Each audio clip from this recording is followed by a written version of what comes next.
परंतु अंतःकरणामध्ये फिलिंग्स, भावना असतात की आम्हाला तिथं पोचायचंय आणि आम्ही त्याच्यासाठी प्रचंड तयारी करत असतो. परंतु दुःखाची गोष्ट जिथं जीवन मरण, अनंतकालच्या यातना किंवा सार्वकालिक जीवनासाठी सिद्ध होणं या बाबतीत कोणीही विचार करत नाही. अजून एक गोष्ट तुम्हाला सांगतो, शुगर कोटेड संदेश कोणाही व्यक्तीला स्वर्ग प्राप्ती करून देणार नाही. लक्षात घ्या. तसं असतं तर निकोदेमसनं येशूला येऊन प्रश्न केला नसता की मला स्वर्ग राज्य मिळावं म्हणून मी काय केलं पाहिजे. जिथं धर्मगुरूलाच प्रश्न पडतो स्वर्गात मी कसं जाणार, इथे सामान्य लोकांचा विचार करा. लक्षात ठेवा, कोणताही पाळक आणि कोणताही धर्मगुरू, कोणता बिशप तुम्हाला स्वर्गाच्या राज्यामध्ये नेणार नाही. हे मनावरती पक्क बिंबवा. आणि जी तुमचं आत्मिक जीवन ज्याच्याविषयी तुम्ही विचार करतात तुम्हाला असं वाटतं की ते सफिशियंट आहे, पुरेसं आहे आणि याच्यामध्ये प्रार्थना केल्यावरती मी स्वर्गामध्ये पोहोचेल, तर ही तुमची दिशाभूल आहे. जेव्हा न्यायसंबंधाने विचार करत असतो आम्ही असं क्लिअर केलं पाहिजे. जेव्हा न्यायसंबंधानं आम्ही विचार करतो तेव्हा न्याय हा स्वर्गातनं सुरू झाला. ज्या न्यायाबाबत आम्ही विचार करत आहोत स्वर्गातनं न्यायाला सुरुवात झाली. लक्षात घ्या बरं का. आणि असं लिहिले शास्त्रामध्ये होतं की जेव्हा न्यायाला सुरुवात होईल तर तो परमेश्वराच्या घरापासून सुरुवात होणार. स्वर्गातनं न्यायाला सुरुवात झाली आणि आता पुन्हा न्यायाला सुरुवात होईल तर ती देवाच्या घरापासून सुरुवात होईल. आता न्याय या शब्दाचा अर्थ निवडणं. न्याय न्याय म्हणजे आम्हाला कळत नाही की नेमकं न्याय म्हणजे काय. आम्हाला वाटतं न्याय म्हणजे फाशीची शिक्षा, न्याय म्हणजे जेल. न्याय म्हणजे पाखड नाही, निवड कर. आणि तो निवाडा जसं आम्ही पाहतो कोर्ट निवाडा देताना त्याच्याकडं एक पुस्तक आहे ज्याला संविधान म्हटलंय. संविधानामध्ये प्रत्येकाचे अधिकार, त्यानं कसं जगावं या संबंधानं जे काही नियम त्याला दिले आणि त्या नियमाच्या चौकटीत राहून त्याला जगावं लागतं आणि त्याला मार्गक्रमण करावं लागतं. आता भारताला संविधान आहे पण विश्वास करायला बायबल आहे. या बायबल प्रमाणेच त्याला जगावं लागतं. बायबल मधल्या कृती त्याला कराव्या लागणार आहे.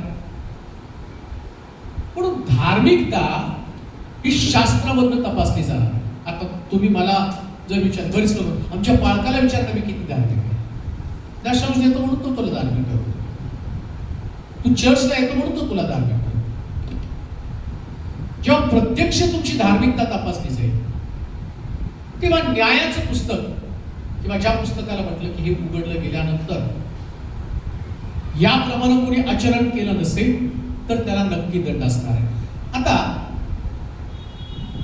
मला वाटतं की आपण एक 3-4 आठवडे झालं जो पहिला न्याय देवदूतांचा न्याय, या देवदूतांच्या न्यायासंबंधानं आम्ही शिकत असताना त्याचे 4 क्रम आम्ही पाहिले. या 4 क्रमाचा विचार करत असताना त्याच्यामध्ये आम्ही पाहिलं की सिंहासन, अधिपती, सत्ताधीश, अधिकार असे 4 क्रमाचे देवदूत आहेत. 4 क्रमाचे देवदूत ज्याच्या संबंधाने म्हटलं सिंहासन, अधिपती, सत्ताधीश आणि अधिकार. कलेस्कराचं पत्र आणि त्याचा पहिला अध्याय 16व्या वचनामध्ये मी वाचलं. 4 प्रकारचे देवदूत ज्यांचा न्याय झाला आणि त्याच्यामध्ये ज्या पहिल्या देवदूताचा न्याय केला, या न्याय झालेल्या पहिल्या देवदूताचं वैशिष्ट्य या देवदूताला सिंहासन दिलं गेलं होतं. आम्ही पाहतो आणि आमच्या डोक्यामध्ये कल्पना आहे आणि ती कल्पना फक्त सैतान, आम्हाला सैतान मधला, लुसिफर मधला, त्याचप्रमाणे बाकीची जी देवदूत आहेत याच्या संबंधाने आम्ही कधीच विचार केलेला नाही. सगळ्या लोकांच्या डोक्यामध्ये एकच कल्पना, काय सैतान, लुसिफर पण तोच, सैतान पण तोच. आणि मग आम्हाला कळतं की पतित झालेले देवदूत पण तेच आहेत. परंतु 4 वर्ग वाऱ्या ज्या तुमच्या परिवारामध्ये, ज्या तुमच्या जीवनामध्ये आणि अंतिम दिवसामध्ये जे टाकून दिलेले, ज्यांचा न्याय झालेले देवदूत, ते कसे जगामध्ये काम करणारे आणि कसे तुमच्या परिवारामध्ये, तुमच्या मंडळीमध्ये आणि तुमच्या व्यक्तिगत जीवनामध्ये कसा प्रभाव टाकतात, की ज्या दिवशी सत्य समजेल ना, त्या दिवशी मनुष्य अलर्ट होईल, जागा होईल, सावध होईल.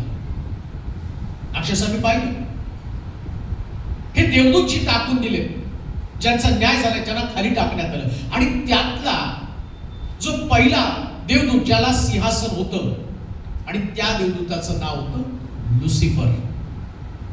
हा अभिषिक्त करूब आहे, त्याला विशेष प्रकारचा दर्जा दिला, त्याला खास प्रकारे स्वर्गामध्ये स्थान होतं.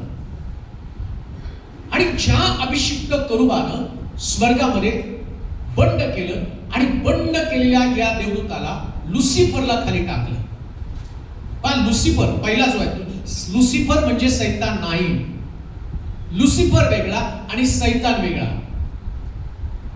आणि या लुसिफरला खाली टाकल्यावरती आम्ही पाहिलं की हा स्वर्गामध्ये एक उत्तम प्रकारची आराधना करणारा, ज्याला असं म्हटलं आम्ही काल शिकताना पण आम्ही शिकलो की जो ज्याला असं बोललं जातं की जे मॅनर्स आहेत किंवा स्वर्गामधले जे एटिकेट्स, मॅनर्स आहेत, आणि ते मॅनर्स कोणते माहिती का, तर देवानं आपलं अस्तित्व दाखवण्यापूर्वी किंवा प्रभू येण्यापूर्वी या लुसिफरचं काम काय होतं, तर वातावरण तयार करणं. म्हणजे जोपर्यंत वातावरण तयार करत नाही तोपर्यंत देव त्या ठिकाणात स्वर्गामध्ये प्रवेश करत होता. आता तुम्हाला त्या स्वर्गाचे 5 स्वर्ग आहेत, ते पण कधीतरी आपण आलो तर शिकू. तुम्हाला एक स्वर्ग माहिती की ज्या स्वर्गामध्ये आम्हाला वाटतं आम्हाला येशू आल्यावर आम्हाला घेऊन जाणार आहे, पण 5 स्वर्ग आहे, ते पण मी तुम्हाला शिकवेन.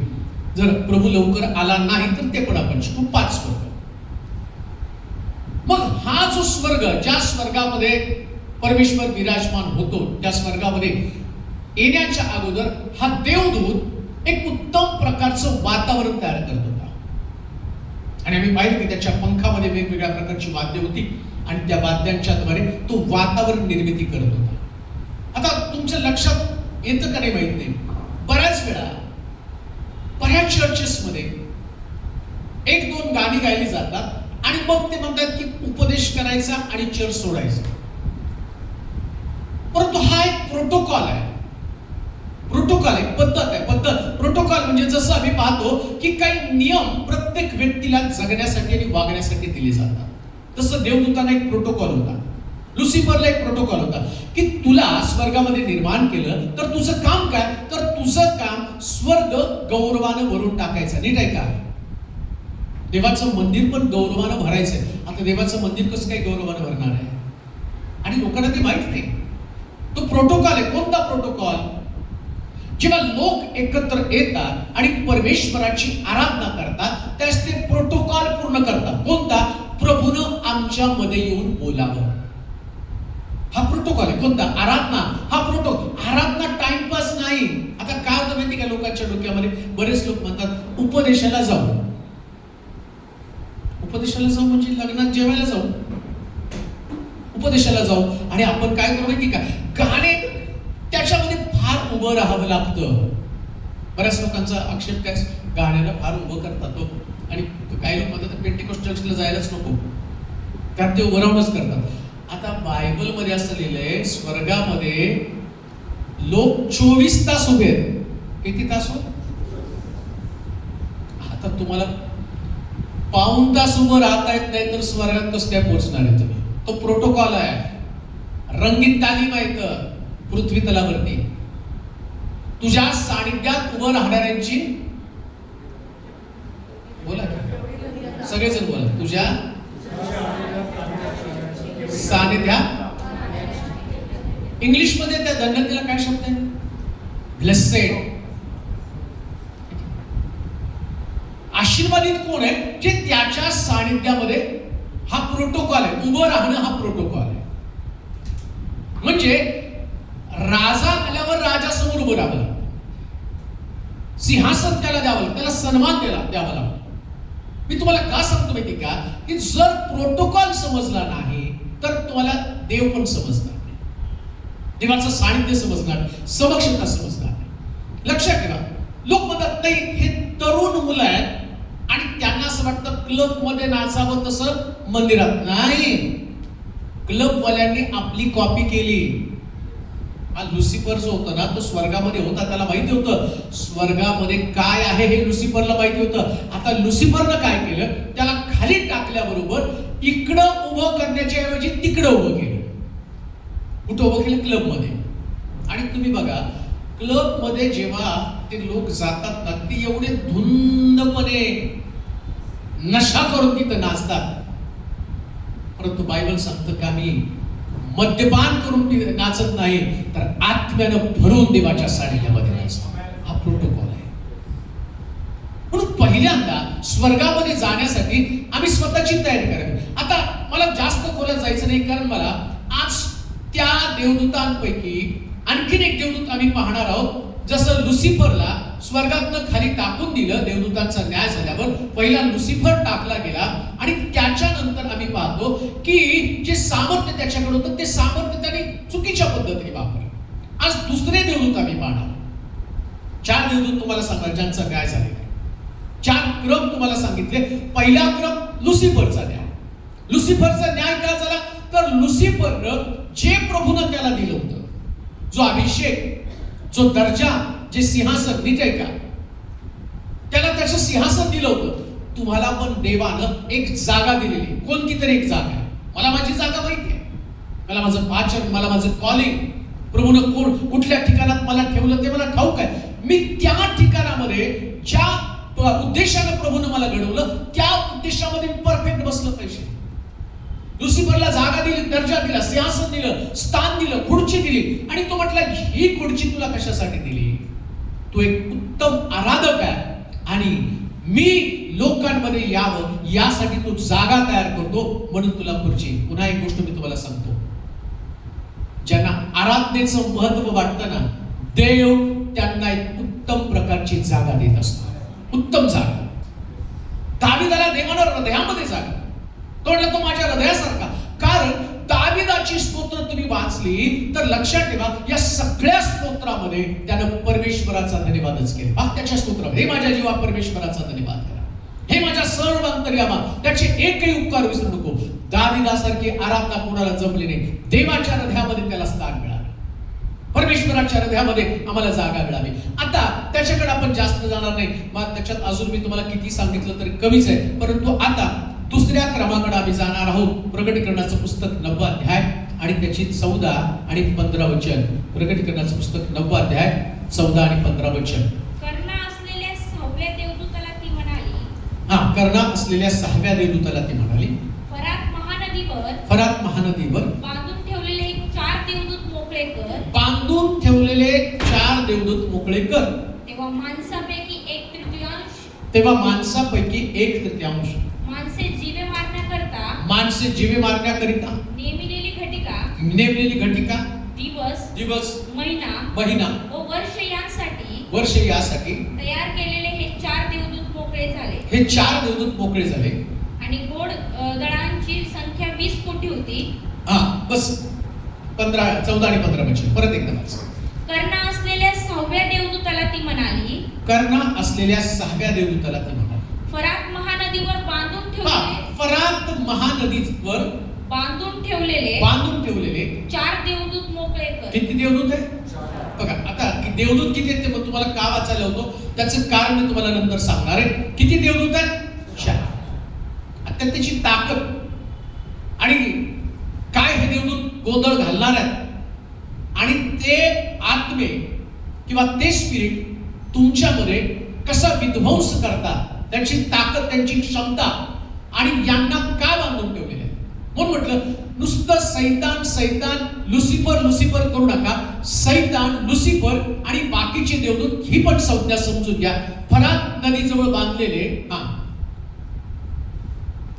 कर्णा असलेल्या 6व्या देवदूताला ती म्हणाली, फरात महानदीवर बांधून ठेवलेले 4 देवदूत फरात नदीजवळ बांधून ठेवलेले 4 देवदूत मोकळे कर. तेव्हा माणसापैकी 1/3 माणसे, माणसांपैकी 1/3 1/3 माणसे जीवे मारण्याकरिता नेमलेली घटका दिवस महिना. आता देवदूत किती आहेत? 4. आणि माणसं किती मारणार आहे? 1/3. किती? आता जगाची लोकसंख्या 900 कोटी. किती कोटी? आत्ताच्या घडी 900 कोटी. 900 कोटी भागिले 1/3 किती कोटी हो? 300 कोटी. 4 देवदूत किती लोकांना मारणार आहे? 300 कोटी लोकांना. किती देवदूत? काय क्षमता आहे त्यांची? आता तुमच्या लक्षात आलं असेल, या देवदूतांना त्यांचा न्याय करून फरात नदीजवळ बांधून ठेवलं. आता किती काळ बांधून ठेवलं हे अज्ञात आहे. किती वर्ष, किती कालखंड गेला हे काहीच नाही. परंतु तुमच्या लक्षात येईल, याला बांधण्याचं कारण काय? काय या 4 देवदूतांना बांधून ठेवलं? आणि मग जेव्हा त्यांना मोकळं करेल अंतिम दिवसामध्ये, म्हणजे जगाचा न्याय होईल, जगामध्ये विध्वंस होईल, त्यावेळेस यांची विध्वंसाची क्षमता काय, शब्दावरती जोर देतो ते लक्षात ठेवा. बिलिव्हर्स लोक, विश्वासणारे लोक, ख्रिस्ती लोकांना, ज्यांनी ख्रिस्ताचा अनुभव घेतला, ज्यांना स्वर्गामध्ये जायचंय आणि ज्यांना स्वर्गात जायचं नाही, दोन्ही लोकांनी लक्षात घ्या. जायचंय त्यांनी लक्षात घ्या आणि जायचं नाही त्यांनी पण लक्षात घ्या. दोघांसाठी पण तो संदेश आहे. का माहिती का? या 4 देवदूतांना बांधलं आणि किती कालखंड? तर जोपर्यंत प्रभू येशू ख्रिस्त येणार नाही तोपर्यंत त्यांना मोकळं केले जाणार नाही. अजून एक गोष्ट लक्षात घ्या, पावर भरपूर यांची. जेव्हा यांना मोकळं केलं जाईल, 1 दिवस 2 दिवसातलं वातावरण मी तुम्हाला सांगत नाही, 1-2 दिवसामधली घटका मी तुम्हाला सांगत नाही. जेव्हा न्यायाला सुरुवात होईल, प्रकटीकरणाच्या पुस्तकात सांगितल्याप्रमाणे रॅप्चर झाल्यावरती जेव्हा विश्वासणारे लोक उचलले जातील आणि त्यानंतर जेव्हा जगामध्ये मोठा उत्पात होणार आहे, जगामध्ये उत्पात होत असताना या उत्पाता संबंधानं जे प्रकटीकरणाच्या पुस्तकात सांगितलं, हे 4 देवदूत जेव्हा मोकळे केले जातील, यांची पावर, यांचं सामर्थ्य, नाश करण्याची ताकद, नाश करण्याची क्षमता, आणि याच्याकडे तुम्ही पाहिलं तर 300 कोटी लोकांना नष्ट करण्याची क्षमता या 4 देवदूतांमध्ये. आणि तो कालखंड काही वर्ष नाही. कोणाला काही वर्षामध्ये ते मारतील, काही वर्ष नाहीये. यांना क्षमताच इतकी आहे. त्यास असं म्हटलं, जवळजवळ 300 मैल, साधारणपणे 300 मैल का 200 मैल, आता एक्झॅक्ट मला आठवत नाही, पण त्याच्यामध्ये असं लिहिलं की एवढं मोठं रक्त वाहील. आणि त्या रक्त कुठपर्यंत माहिती का? घोड्याचं तोंड कुठपर्यंत आहे तर तिथपर्यंत रक्त वाहणार, रक्ताचे पाठ वाहणार. म्हणजे सोलापूर पासून रक्त वाहायला सुरुवात केलं तर मुंबईपर्यंत एवढ्या लांबचा टप्पा आणि रक्त वाहण्याची असं रक्त जमिनीवरती पडलं असं समजू नका. रक्ताची नदी, आणि ती नदी किती माहिती का? तर घोड्याचं तोंड आणि घोड्याच्या तोंडापर्यंत. मग तुम्ही विचार करा किती लोक मरणार आहेत, कशा प्रकारे तलवार चालणार आहे. लोक गंभीर नाहीत हो, त्यांनी विचार पण केला नाही. ते आपल्या व्यस्त जीवनामध्ये, रुटीन लाईफ मध्ये एवढे समाधान आहे. उठायचं, कामकाज करायचं, मिळाला वेळ तर देवाला महत्व द्यायचं, प्रार्थना करावीशी वाटली करायची, जगताना माझ्या पद्धतीने मी जगणार, माझा विश्वास मी माझ्या पद्धतीने ठेवणार, माझं वर्तन, माझं बोलणं, माझी भाषा, माझी कृती याच्यामध्ये मी काही फरक करणार. आणि एक गोष्ट लक्षात घ्या, स्वर्ग ही साधारण लोकांची गोष्ट नाहीये. कोणी पण स्वर्गामध्ये पोहोचेल ही कल्पना पण करू नका. आणि जेव्हा न्यायामध्ये तुम्ही सापडाल ना, या न्यायात तुम्हाला कोणी सुद्धा वाचवू शकणार नाही. का? अजून ते बांधून ठेवले. फेसबुक तर बघू वाटत नाही हो. त्याच्यात तुम्ही पाहिलं ना, अहो एक वृद्ध माणूस, अजून देवदूत सोडले नाहीत बरं का, एक वृद्ध मुस्लिम व्यक्ती त्याला झाडाला बांधलं आणि काही लोक येऊन त्याला लाकडाने मारत होते, त्याचं तोंड फोडत होते, बुक्क्या मारत होते. फक्त एका विशिष्ट धर्माचा तो व्यक्ती आहे म्हणून इतका साधारणपणे तो अन्याय, अत्याचार सहन करत होता. अजून देवदूत सोडले नाही तर एवढा अन्याय. विचार करा, ज्या दिवशी फरात नदीजवळ बांधलेले देवदूत, मुळात देवानं न्यायासाठी त्यांना राखून ठेवलं होतं. यांचा स्वभाव जो आहे तो बंड करणारा स्वभाव, यांच्यामध्ये विध्वंसक वृत्ती आहे. आणि या देवदूतांचं वैशिष्ट्य काय माहिती का? या 1/3 माणसांना मारण्यासाठी आणि त्यांना बांधून ठेवलं, परंतु या ठिकाणामध्ये हे हत्या करणारे आत्मे आहेत. कोण आहेत देवदूत? हत्या करणारे आत्मे. हत्या करा, जेव्हा हे आत्मे बाहेर पडतील, आता तुम्हाला सुरुवातीला सांगितलं, हे स्पष्ट तुम्हाला दिसणार नाहीत. देवदूताला, या देवदूतांना, देवदूत आत्मे असल्यामुळं काम करण्यासाठी त्याला कशाची गरज आहे? कशाची गरज आहे? शरीराची गरज आहे. आता विचार करा, एक माणसामध्ये 6000 भूत होती. आता या देवदूतांना चार आत्म्यांना 4 शरीराची गरज आहे. विचार करा, कोणत्या देशाच्या नेत्यामध्ये फरात नदीजवळ बांधलेले देवदूत सोडले आणि एखाद्या नेत्यामध्ये विचार करा, आमच्याच देशामध्ये जर समजा सर्वोच्च नेत्यामध्ये तो घुसला आणि त्यानं आमची लोकसंख्या 150 कोटी आहे, सगळ्यालाच मारायचं ठरवलं, कोण अडवणार आहे? फरात नदीजवळचे बांधलेले देवदूत ज्या दिवशी मोकळे होतील ना, हत्या करणारे ते आत्मे आहेत. मग प्रवेश कोणामध्ये करणार आहे? या आत्म्याचा अनुभव कोणाला येणार आहे? तो समजून घेणं फार गरजेचं आहे. आम्ही पाहतो उत्पत्तीच्या पुस्तकामध्ये, उत्पत्तीचं पुस्तक त्याचा 4था अध्याय, त्याची 3 पासून 8 पर्यंतची वचनं आपण वाचणार आहोत. टप्प्याटप्प्याने सगळ्या गोष्टी आपण शिकूया. थोडंसं क्लिअर केलं तर बरं होईल. उत्पत्तीचं पुस्तक, परत त्याच्या अगोदर प्रकटीकरणाचं पुस्तक 9वा अध्याय 14 आणि 15 वचन परत वाचूया. कर्ण असलेल्या 6व्या देवदूताला ती म्हणाली, कर्ण असलेल्या 6व्या देवदूताला ती म्हणाली, फरात महानदीवर बांधून ठेवलेले 4 देवदूत मोकळे कर. फरात नदीजवळ बांधलेले 4 देवदूत मोकळे कर. तेव्हा माणसापैकी 1/3 माणसे, माणसापैकी 1/3 माणसे, जीवे मारण्याकरता नेमलेली घटिका, जीवे मारण्याकरिता नेमलेली घटिका, दिवस, महिना व वर्ष यांसाठी, काय लिहिलं? दिवस, महिना व वर्ष यासाठी तयार केलेले हे 4 देवदूत मोकळे झाले. त्यांना दिवस, अजून महिना व वर्ष. बघा, देवानं न्याय करताना त्या देवदूतांना बांधून टाकलं आणि बांधताना या देवदूतांना बांधण्याचं कारण तुमच्या लक्षात येईल, यांच्यामध्ये प्रचंड क्रोध आहे.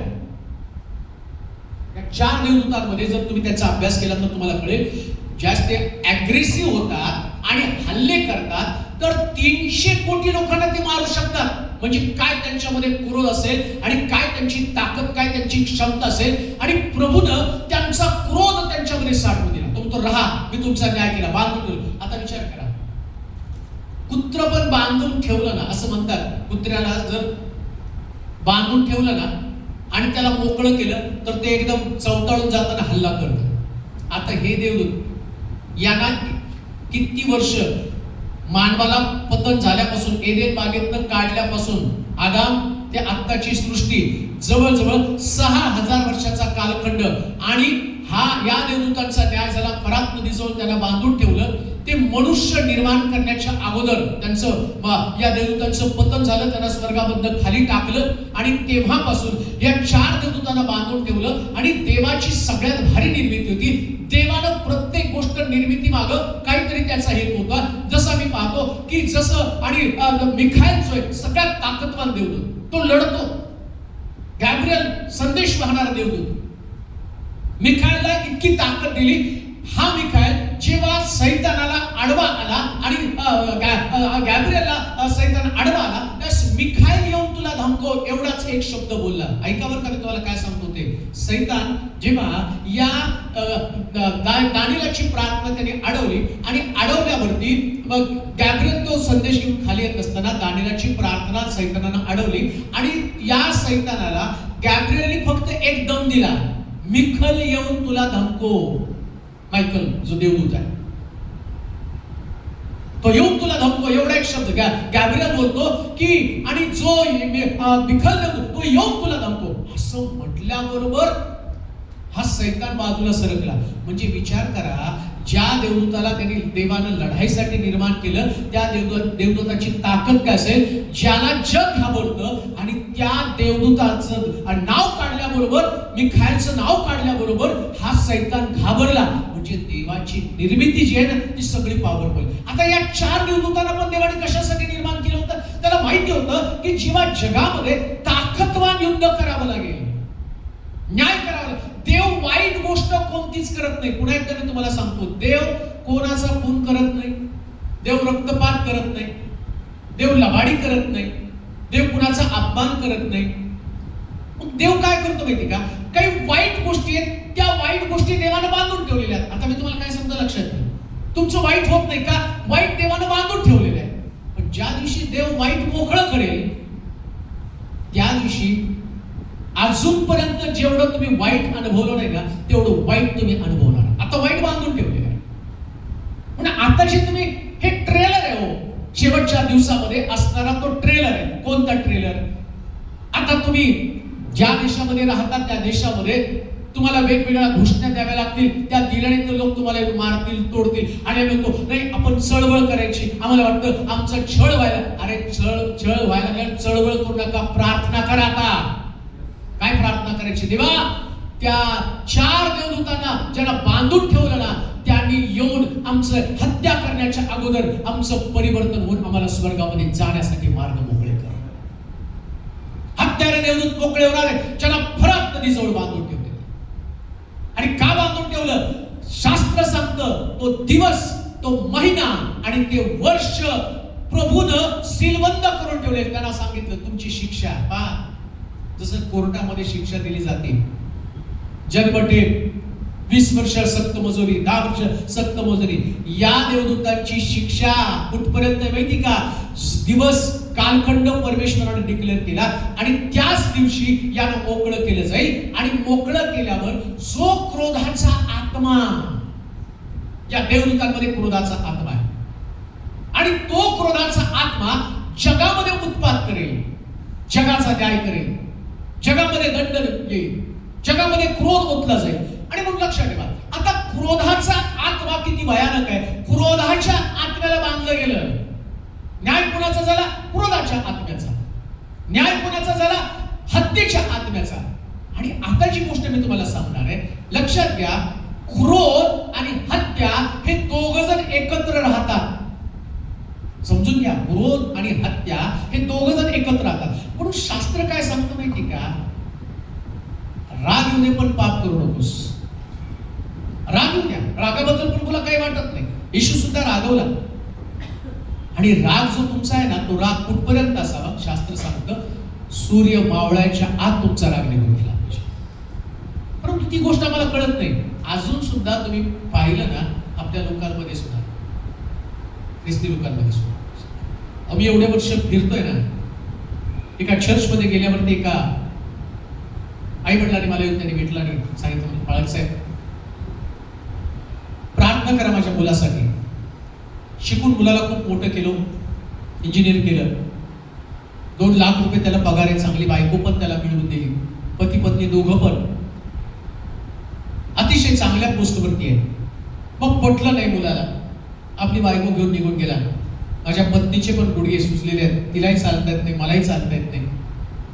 वाटतं कधीतरी येऊन त्याने आम्हाला भेटावं, बोलावं, चौकशी करावी. ते राहतात, काय हरकत नाही. पण आम्ही दोघं आता वृद्ध झालो, थकलो. आम्ही दोघं पण एका चर्चला जातो. मग आम्ही पुढे येऊन बसतो आमच्या जागेवरती, आणि आमचा मुलगा त्याची बायको येते, मागं बसते. आम्ही मागं वळून पाहत असतो मुलाला, त्याच्या पत्नीला. ती मुलं आमच्याकडे बघत पण नाही. चर्च सुटल्यावर आम्ही लगबगीने त्यांना भेटण्याचा प्रयत्न करतो, पण ते चर्च सुटायच्या अगोदर निघून जातात आणि ते आम्हाला भेटायची सुद्धा त्यांना इच्छा नसते. पण साहेब वाईट वाटतो एवढं सगळं करून सुद्धा. अहो, चर्च मध्ये जाऊन सुद्धा हीच वृत्ती आहे आमची.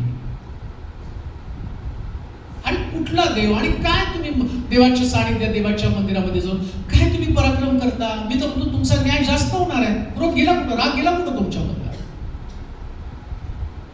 देवाच्या सानिध्यामध्ये राहत असताना परमेश्वराचा अनुग्रह, परमेश्वराची कृपा तुम्हाला समजलीच नाही. देवाची कृपा, राग तुमच्यामध्ये अजून पण आहे.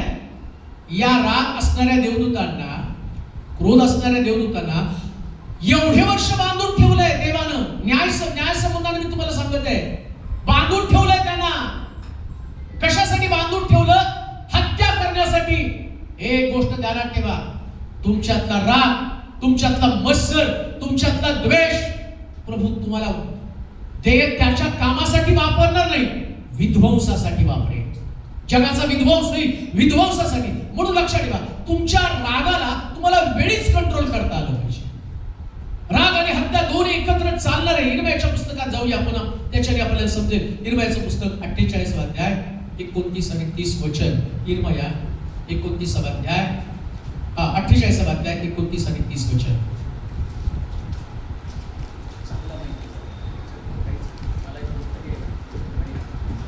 इर्मयाचं पुस्तक 48 अध्याय 29 आणि 30 वचन.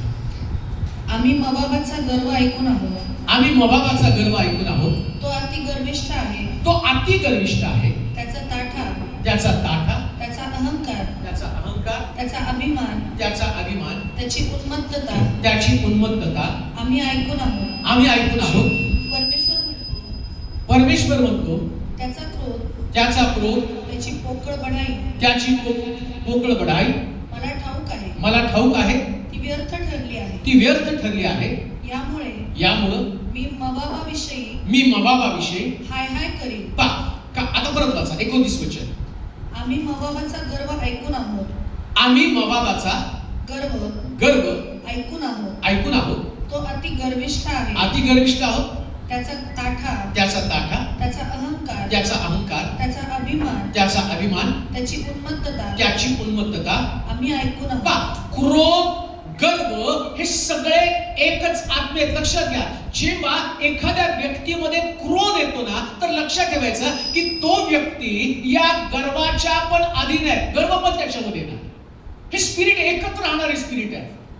राग येणाऱ्या माणसाच्या व्यक्तिमत्वामध्ये तुम्हाला काय सापडेल, तर त्याच्यामध्ये गर्व सापडेल, त्याच्यामध्ये क्रोध सापडेल, अजून काय सापडेल? उन्मत्तपणा. वाचा.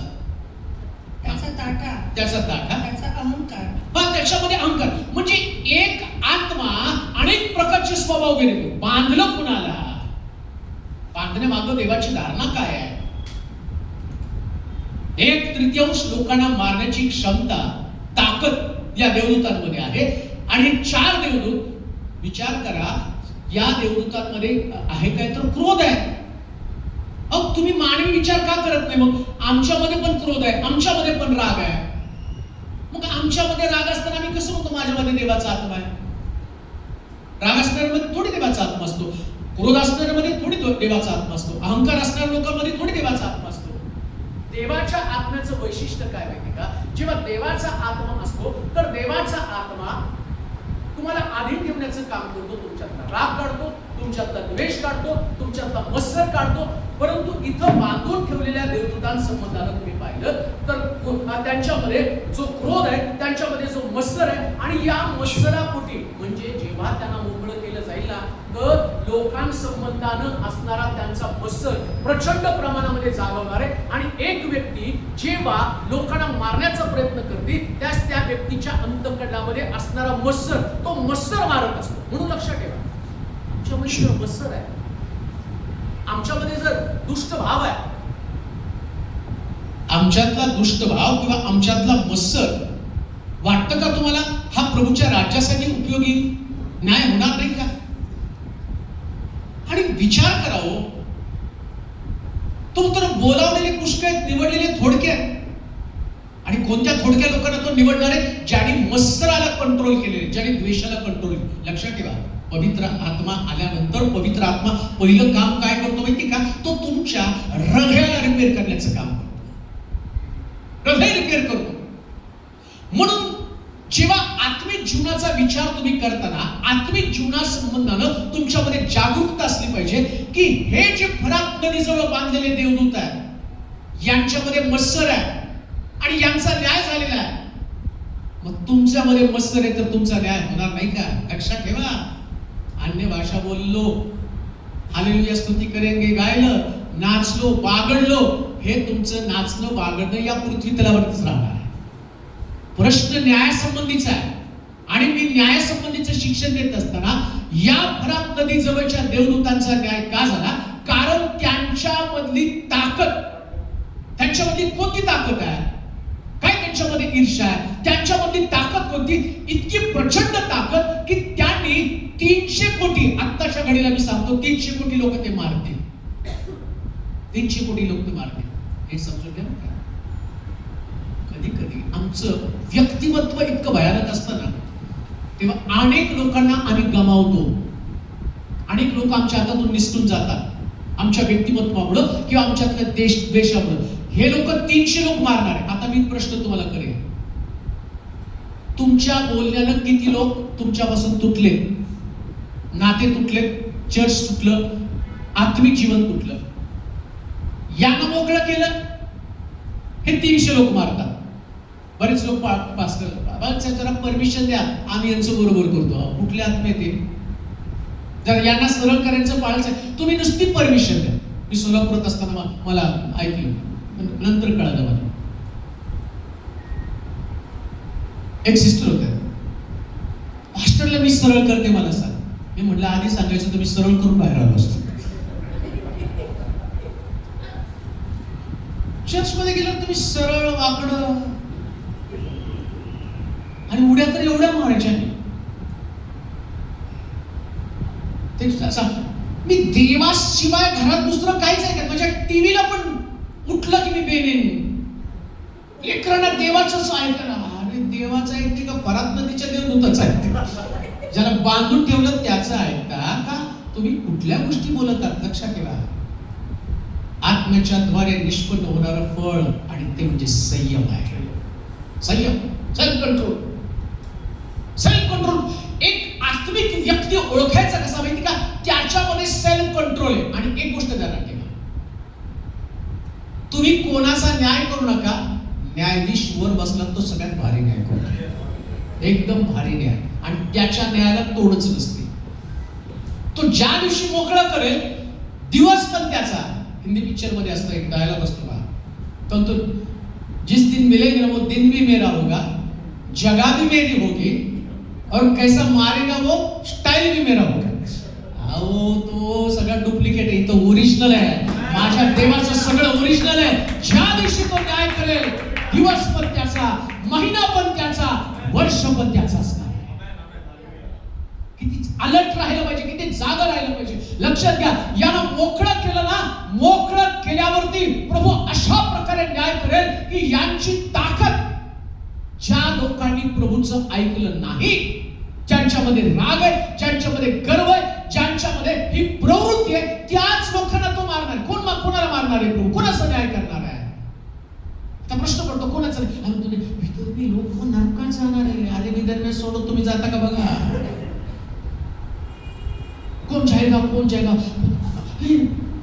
आम्ही तर आमच्या देशासाठी, आमच्या राष्ट्रासाठी प्रार्थना करतो. पाडक साहेब, आमच्या महाराष्ट्रातल्या लोकांचं कसं व्हायचं, आमच्या देशाचं. त्यांना अजून ख्रिस्त कळाला नाही. ज्यांना कळालं त्यांनी काय गुण उधळेल ते बघा. ज्यांना कळालं त्यांनी काय केले, त्यांच्यात किती राग आहे, त्यांच्यामध्ये किती मत्सर आहे, त्यांच्यामध्ये किती द्वेष आहे, त्यांच्यामध्ये किती ईर्ष्या आहे. माझं प्रतिवचन आणि मी तुम्हाला वाचनातून दाखवणार आहे बघा. हे सगळं जे आहे हे आपल्याच लोकांनी केलेलं गोंधळ आहे. इर्मयाचं पुस्तक परत एकदा वाचा. इर्मया 48. मोवाबाच्या रहिवाशांनो, आता ती मोवाबाच्या नाही, पुण्याच्या.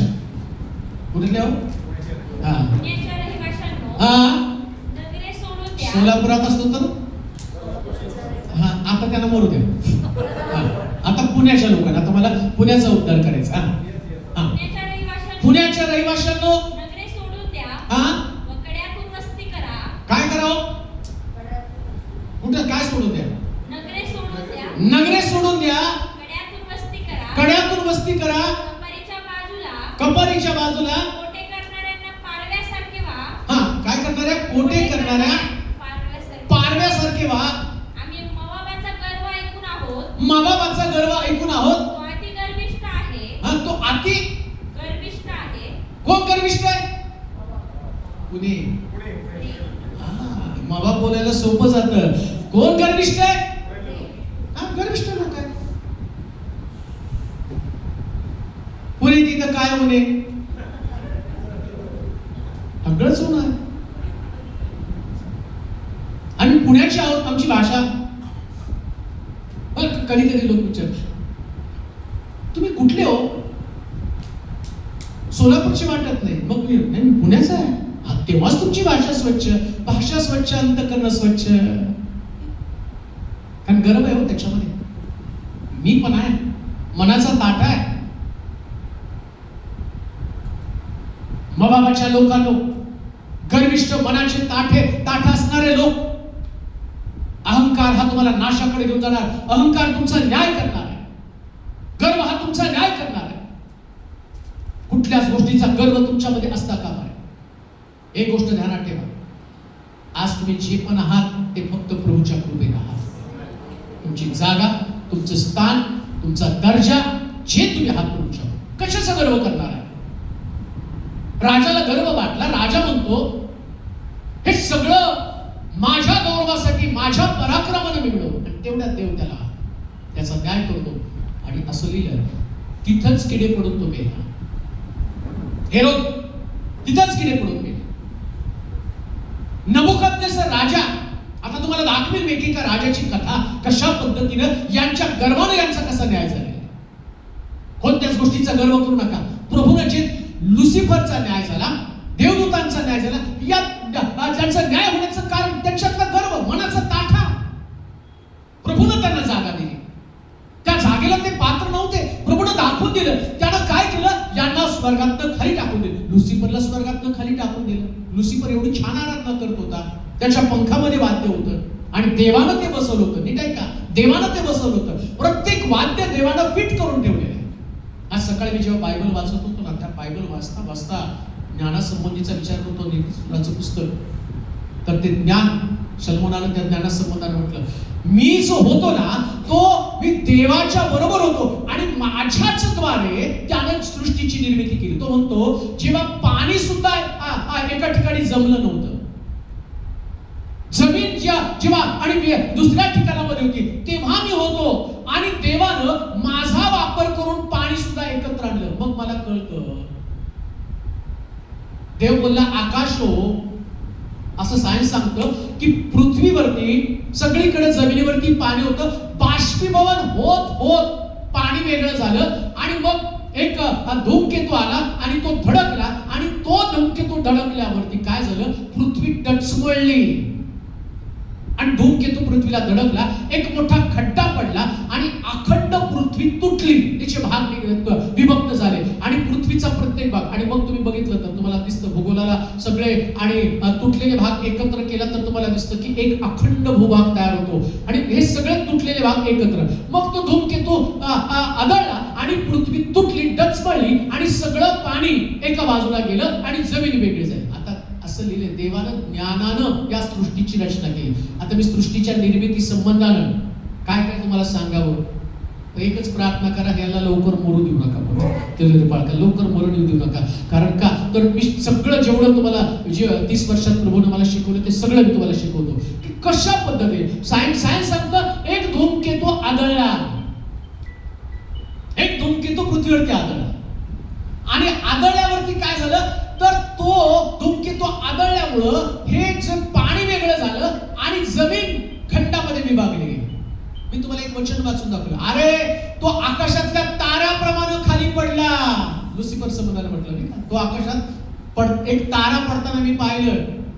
आता सायन्स सांगतं धूमकेतू पडला आणि बायबल सांगतं तो ताऱ्याप्रमाणे खाली पडला. म्हणजे सायन्स जे बायबलला जे सायन्स सांगतं ते बायबल त्याला प्रूव्ह करतं. म्हणजे सायन्स आमच्या बायबलला सिद्ध करून टाकतं. धूमकेतू पडला, बायबल सांगतो त्या लुसिफरला स्वर्गात त्याला आदळल्याबरोबर काय झालं आणि ते पाणी वेगळं झालं. देवाला माहिती सृष्टीची निर्मिती कशी करायची. या लुसिफरला खाली आदळल्याबरोबर सृष्टीच्या निर्मितीला सुरुवात होणार आहे. म्हणून तो म्हणतो त्यानं ज्ञान वापरलं. कुणी? परमेश्वर. म्हणून तो म्हणतो मी तुझ्या निर्मितीच्या अगोदर देवाबरोबर होतो. निर्मितीच्या अगोदर. आता मी तुम्हाला ते कधीतरी सांगेन, पण सांगण्याचं तात्पर्य प्रत्येक गोष्टीसाठी देवाकडे आधार आहे, परमेश्वराची योजना आणि त्या योजनेप्रमाणे प्रभूने सगळ्या गोष्टी केलेल्या आहेत. तुम्हाला पण देवाने काहीतरी योजना करून ठेवलेली, जागा दिलेली, स्थान दिलेले आहे. तुमचं स्थान कोणतं, तुमचा दर्जा कोणता, न्याय कसा होणार आहे. ज्या स्थानावरती तुम्ही आहात, ऐका, ज्या स्थानावरती तुम्ही आहात त्या स्थानावर कधीही क्रोध, गर्व, अहंकार, मीपणा, ताठा कधीच तुमच्यामध्ये येऊ नका. कधीच नाही घ्या. कोणतं पण स्थान असू द्या, साधं स्थान. अहो येशू ख्रिस्ताला देवानं जगाचा उद्धारक, मुक्तिदाता आणि सगळ्यांच्या पापाच्या क्षमेचा अधिकार देऊन जगामध्ये पाठवलं. एवढाही गर्व नाही, एवढा सुद्धा गर्व नाही. शिवणाच्या घरामध्ये जाताना मर्यादेच्या चरणावरती अश्रुणी ओतून त्याचे पाय पुसत असताना येशू काय म्हणतो माहिती का, अरे गुरु घरामध्ये आल्यावर त्याचे पाय धुवायला पाहिजे, ती साधी पद्धत तुम्हाला माहित नाही, पण प्रभू येशू ख्रिस्त इतका नम्र झाला, तिथं तो त्यांना शिकवतो गुरु घरात आल्यावर त्याचे पाय धुवायला पाहिजे. आणि ही गोष्ट बोलल्यानंतर त्यानंतर प्रभू येशू ख्रिस्त, ज्याला तुम्ही गुरुवार म्हणता तो गुरुवार नव्हता, पण आपण गृहीत धरतो गुरुवार होता, आणि त्या गुरुवारच्या रात्री प्रभू येशू ख्रिस्तानं शिष्यांबरोबर भोजन केलं आणि त्यानं गुरु असताना शिष्यांचे पाय धुतले. काय गर्व आहे का? कुठल्या गोष्टीचा गर्व धरता? कशाचा अहंकार धरता? कशाचा अबोला? कसले दोषारोप? काय एकमेकासंबंधानं एवढं अंतःकरण कठीण?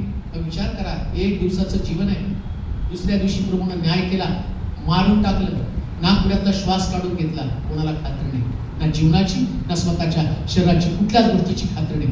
म्हणून एक गोष्ट ध्यानात ठेवा, अगर्व, अहंकार, मनाचा ताठा ही गोष्ट तुमच्यासाठी घातक असतात.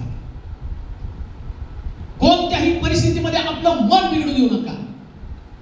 सैतान पहिले मन बिघडवण्याचं काम करतो. एकदा का त्याने तुमच्या मनाचा ताबा घेतला, तुम्हाला माहिती का, जशी भारताची राजधानी दिल्ली आहे, जर आमच्या देशाला जिंकायचंय, एखाद्या राष्ट्राला जर आम्हाला हरवायचं असेल तर पहिल्यांदा राजधानीवरती कब्जा करावा लागतो. राजधानीवर कब्जा केला की तो देश जिंकला गेला. तुम्हाला पण जिंकायचं ना, मन तुमच्या शरीराची आणि आत्म्याची राजधानी आहे. या राजधानीवर सैतान पहिले कब्जा करतो, बाकीच्या गोष्टी आपोआप हातामध्ये येतात. पहिल्यांदा राजधानीवर कब्जा केला ना, तुम्हाला राग येतो, तुम्हाला अहंकार येतो, तुम्हाला तुमच्यामध्ये द्वेष निर्माण होतो, मत्सर निर्माण होतो. आता एक वचन वाचा म्हणजे तुम्हाला समजेल. उत्पत्तीचं पुस्तक त्याचा 4था अध्याय आणि त्याचं 3 पासून 8 पर्यंतची वचन. उत्पत्तीचं पुस्तक 4था अध्याय 3 पासून 8 पर्यंतची वचन. काही काळ लोटल्यावर असे झाले की कायनाने परमेश्वराला शेताच्या उत्पन्नापैकी काही अर्पण आणलं. हवेलानं आपल्या कळपातील प्रथम जन्मल्यातून त्याच्यातल्या पुष्ट मेंढरातून काही अर्पण आणलं. परमेश्वरानं हवेल त्याचे अर्पण याचा आदर केला. काईन व त्याचे अर्पण याचा आदर केला नाही. काय झालं बरं? कोण आहे हे दोघं जण? अजून हवा तर सोडूनच द्या. काय चालू काय तिथं? काय वाचलं तुम्ही? काय चाललं? कोणाला?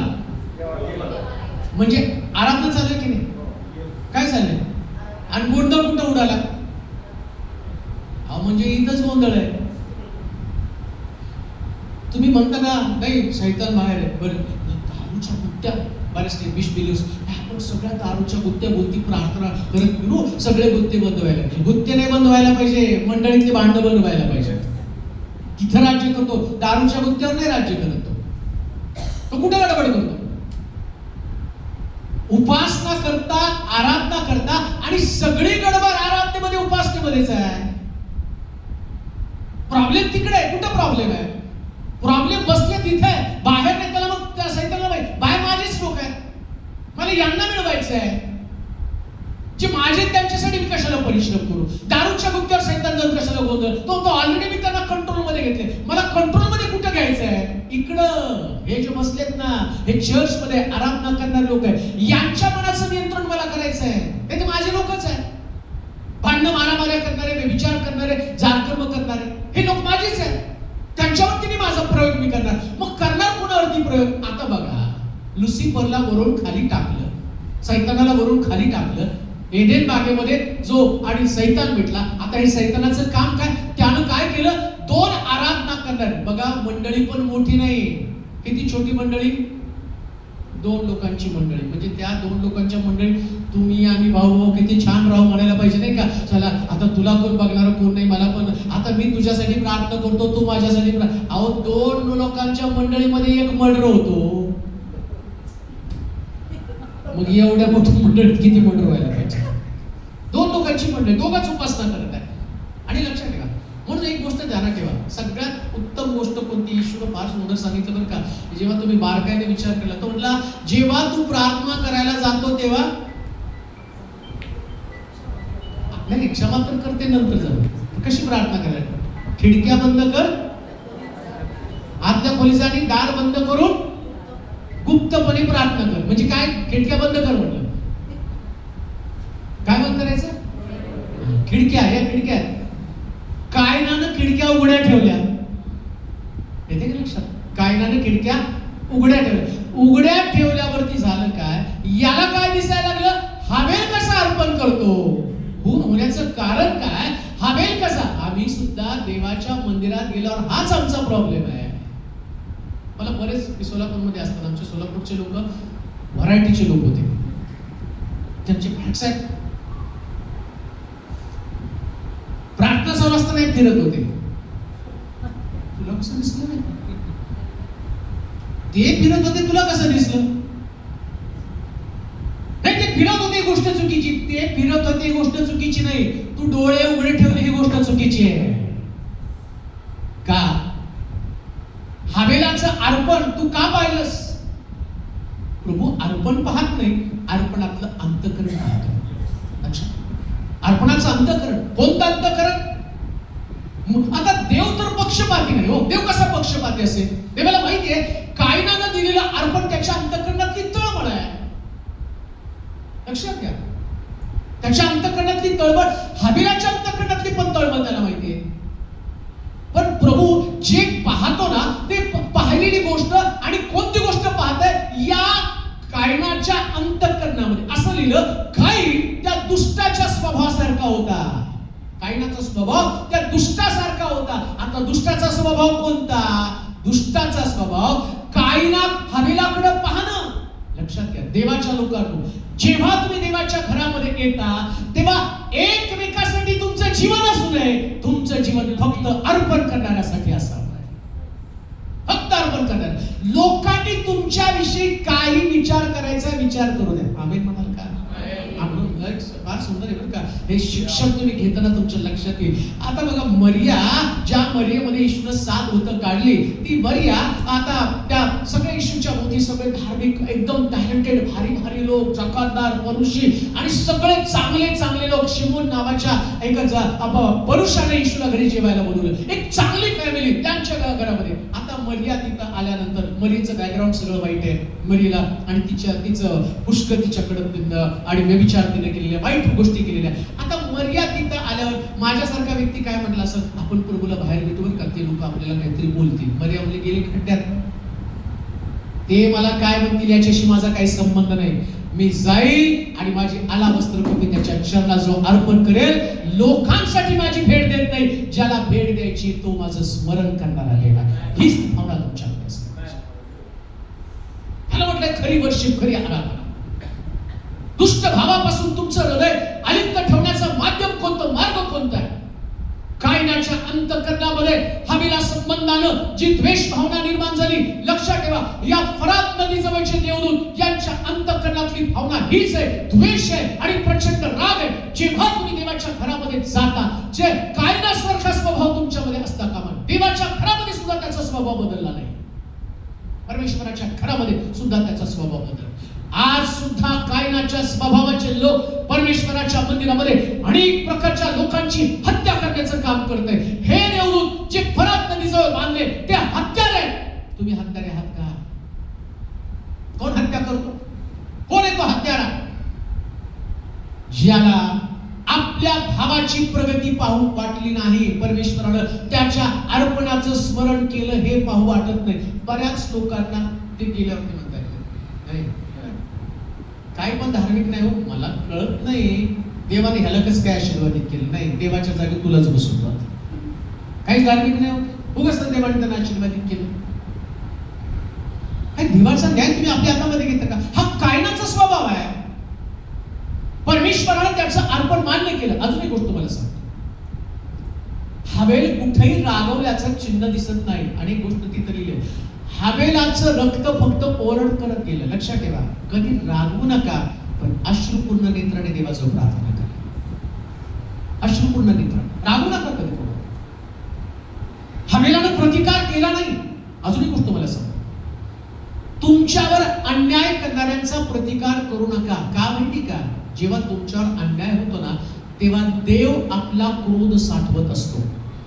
तुमच्यावर अन्याय होता त्यावेळेस तुमच्यावरती अन्याय होण्याची शक्यता, जसं हाबिलावरती अन्याय झाला तसं तुमच्यावरती अन्याय होणार आहे. मग धार्मिक लोकांना देवाने जगामध्ये ठेवलं कशासाठी? तुम्हाला तुमचं आयडल, तुमचं अस्तित्व दाखवायचं. तुम्ही कशा प्रकारचे लोक, कसं सामोरे जातात, कसं तुमचं धार्मिक जीवन टिकवतात. पण तुम्ही म्हणता नाही हाबेल हाकनाक मेला. नाही हो, हाबेल हाकनाक नाही मेला. हाबेल एक उदाहरण सेट करून दिलेलं आहे, एक एक्झाम्पल सेट करून दिला. हाबेलाचं रक्त ओरड करत गेलं स्वर्गापर्यंत. हाबेल येशू ख्रिस्ताचं दर्शक आहे. येशू ख्रिस्ताचं अर्पण जसं मान्य केलं, मंदिराचा पडदा दुभांगला. असं लिहिले जसं त्या ठिकाणामध्ये हाबिलाचं रक्त ओरडत आहे आणि तिथं असं म्हटलं, तो पिलात म्हणत आहे या मनुष्याच्या रक्ताच्या दोषापासून मी आणि स्वतःला मुक्त करत आहे. तो म्हटला याचं रक्त आमच्यावरती, आमच्या मुलाबाळांवरती येऊ दे. आणि जे लोक म्हटले, आणि बायबल सांगतं येशूच्या रक्तानं जसं या यहुदी लोकांचा न्याय केला, या रक्ताची ओरड स्वर्गापर्यंत गेला. आणि त्या ठिकाणामध्ये आणि यहुदी लोक म्हटले हे रक्त आमच्यावरती येऊ द्या. आणि शास्त्र सांगतं जसं हाबिलाच्या रक्तानं कायनाचा न्याय केला, येशूच्या रक्तानं यहुदी लोकांचा न्याय केला. असा राजा आला की त्या राजानं काय यहुद्यांवरती एवढा अत्याचार झाला, त्यांना गॅसच्या चेंबरमध्ये डांबून मारलं. त्यांच्यावरती इतका अत्याचार झाला की त्यांना, आणि असं लिहिलं की त्या ठिकाणामध्ये प्रत्येक यहुद्याला पकडलं आणि त्याला पकडून त्याच्यावरती डांबर टाकलं आणि डांबराला पेटवलं. इतकं यहुद्यांवरती अन्याय झाला. का? ते म्हटले याचं रक्त आमच्यावरती, आमच्या मुलाबाळांवरती येऊ द्या. जेव्हा रक्ताचा न्याय होतो म्हणून विश्वासणाऱ्या लोकांनी हाबेलासारखं असावं. त्याने शांतपणे देवाकडे न्याय मागावा. अन्याय करणाऱ्या व्यक्तीच्या विरोधात चुकून पण दान मागू नका, कधीच मागू नका. प्रिया काय ख्रिस्ती जीवन, कशाला म्हटलं ख्रिस्ती प्रिन्सिपल? फरात नदी जवळ बांधलेले देवदूत, हत्यारे देवदूत होते. कोणाची पण हत्या करू नका, कोणाची सुद्धा हत्या करू नका. उद्या तुमचा काय न्याय व्हायचा, उद्या तुम्हाला काय दंड द्यायचा, तुम्हाला शासन द्यायचं. एक गोष्ट लक्षात ठेवा, लोक न्याय करतात, देव वाचवतो. मला माहिती का, शास्त्रामध्ये फार सुंदर गोष्टी आहेत बरं का. आता आपली सुरुवात असल्या कारण तुम्हाला टप्प्याटप्प्याने मी सांगत जाईल. जस्ट नगरासंबंधीचा विचार केला, नगर बांधत असताना त्यानं एक गोष्ट सांगितली की जेव्हा तुम्ही एक नगर स्थापन कराल तर त्या नगरामध्ये एक गावाच्या बाहेर असं एक ठिकाण निवडायचं. त्या ठिकाणाचं नाव शरणपूर द्यायचं, जे नाशिकमध्ये दिसते शरणपूर, जे त्यांना माहिती नाशिक संबंध शरणपूर. आता ते शरणपूर नाव त्यांनी कशाला दिलं मला माहित नाही, पण बायबलमध्ये दिलं शरणपूर द्यायचं. आणि तिथं असं लिहिलं, समजा एखाद्या व्यक्तीनं गुन्हा केला तर त्या गुन्ह्याची शिक्षा त्याला तिथं द्यायची. पण त्या व्यक्तीला कळालं की हा त्या गुन्हा त्याच्या लक्षात आलं आणि त्याला वाचायचंय, तर त्याने काय करायचं, धावत पळत शरणपूरमध्ये जायचं गावाच्या बाहेर. आणि गावाच्या बाहेर जर तो व्यक्ती गेला आणि शरणपूरमध्ये जर तो गेला तर किती मोठा गुन्हा त्यानं केला असेल, शरणपूरमध्ये गेल्यामुळं त्याला कुठल्या प्रकारचा दंड देऊ नये याच्यासाठी शरणपूर निर्माण केलं. आणि आता आम्ही गाणं गाताना तू मेरा, म्हणजे आम्ही एवढे गुन्हे करून सुद्धा त्याच्यामध्ये लपलो म्हणून आम्ही वाचलो. आमचं शरणस्थान आहे, त्यांचं शरणपूर आहे. म्हणून लक्षात ठेवा, लोक दंड देतात पण येशू ख्रिस्त आम्हाला दंडापासून मुक्त करतो. हे शरणपूरचं वैशिष्ट्य. म्हणून कोणाचा न्याय करू नका. आता अजून एक गोष्ट वाचूया, यशाचं पुस्तक 16 अध्याय 6 वचन. यशाचं पुस्तक 16 अध्याय 6 वचन.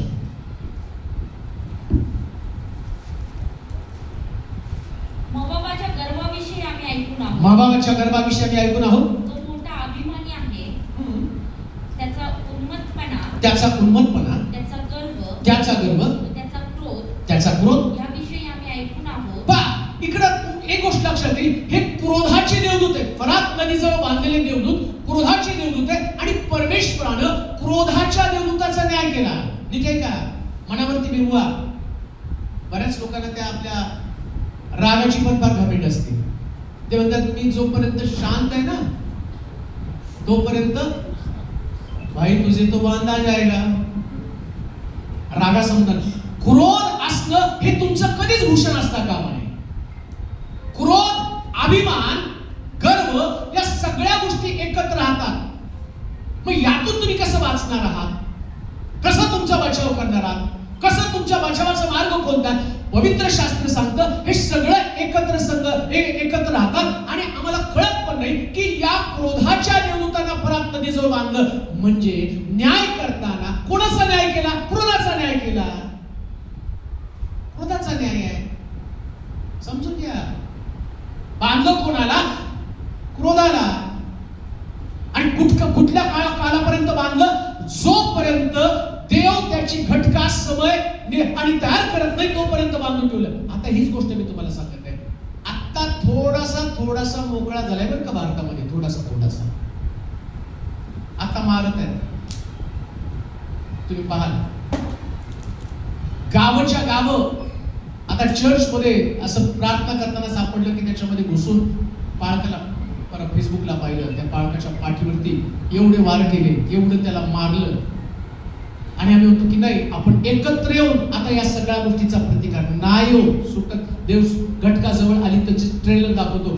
परमेश्वर कोणती गोष्ट करण्याच्या अगोदर तो अंजिराच्या झाडाला पालवी फुटलेली तुम्ही पाहाल तेव्हा तुम्हाला कळेल की त्याचं येणं जवळ झालेलं आहे. आता ही पालवी फुटायला लागली, हे देवदूत तो आठवण करून देतो, अजून मी त्यांना मोकळं केलेलं नाही. जेव्हा मोकळं करेल तेव्हा 300 कोटी लोक मरतील. आता 2 पाळक, 3 पाळक, 10 पाळक, 20 चर्च, 10 चर्च एवढे आणि मारले जातील. पण विचार करा, जेव्हा त्या 4 जणांना मोकळं केलं जाईल, ते 4 देवदूत मोकळे केले जातील, तेव्हा किती उत्पात होईल, किती लोक मारले जातील. आणि म्हणून लक्षात ठेवा, जर क्रोध एवढं भयानक प्रकारच्या गोष्टी करतो, एवढं मोठं शासन.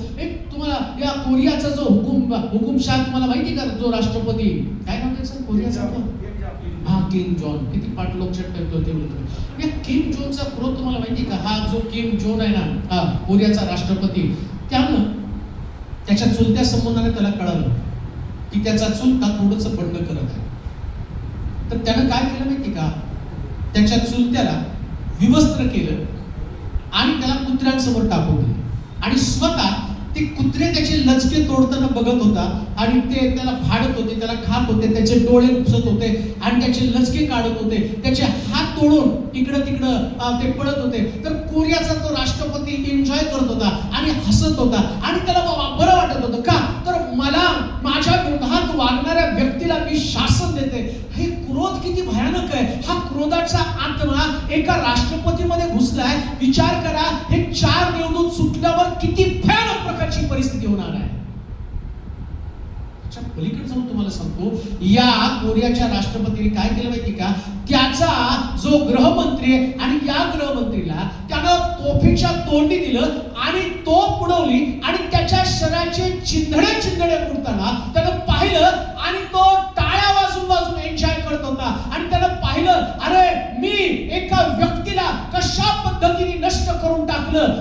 क्रोध अशा प्रकारचा आपल्या जवळच्या व्यक्तीला सुद्धा सोडत नाही, आपल्या जवळच्या व्यक्तीला पण उद्ध्वस्त करून टाकतो. आणि तो क्रोधाचा आत्मा परमेश्वर असल्या प्रत्येक क्रोधाचा धिक्कार करतो. आणि शास्त्रामध्ये तुम्ही जाल तर तुम्हाला कळेल की हे क्रोध अनेक लोकांच्या जीवनामध्ये आशीर्वादापासून ते दूर राहिलेले. क्रोधाचा आत्मा हे 4 देवदूत फरात नदीजवळ बांधलेले देवदूत, यांच्यामध्ये क्रोधाचा आत्मा आहे आणि ते क्रोधामुळे मनुष्याला उद्ध्वस्त करणार आहे. आता विचार करा,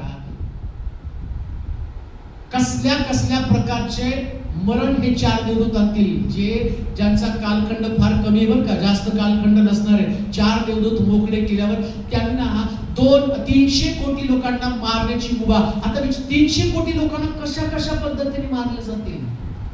अजून एक बातमी मला कितीच दाखवलं फेसबुकला. काहीतरी एका मनुष्यानं वाद विवादामध्ये भांडण झालं, तर ते भांडणाचा राग म्हणून पोरं घरात घुसले आणि त्या माणसाचा हात तोडला आणि त्याच्या छतावर लटकवून टाकला.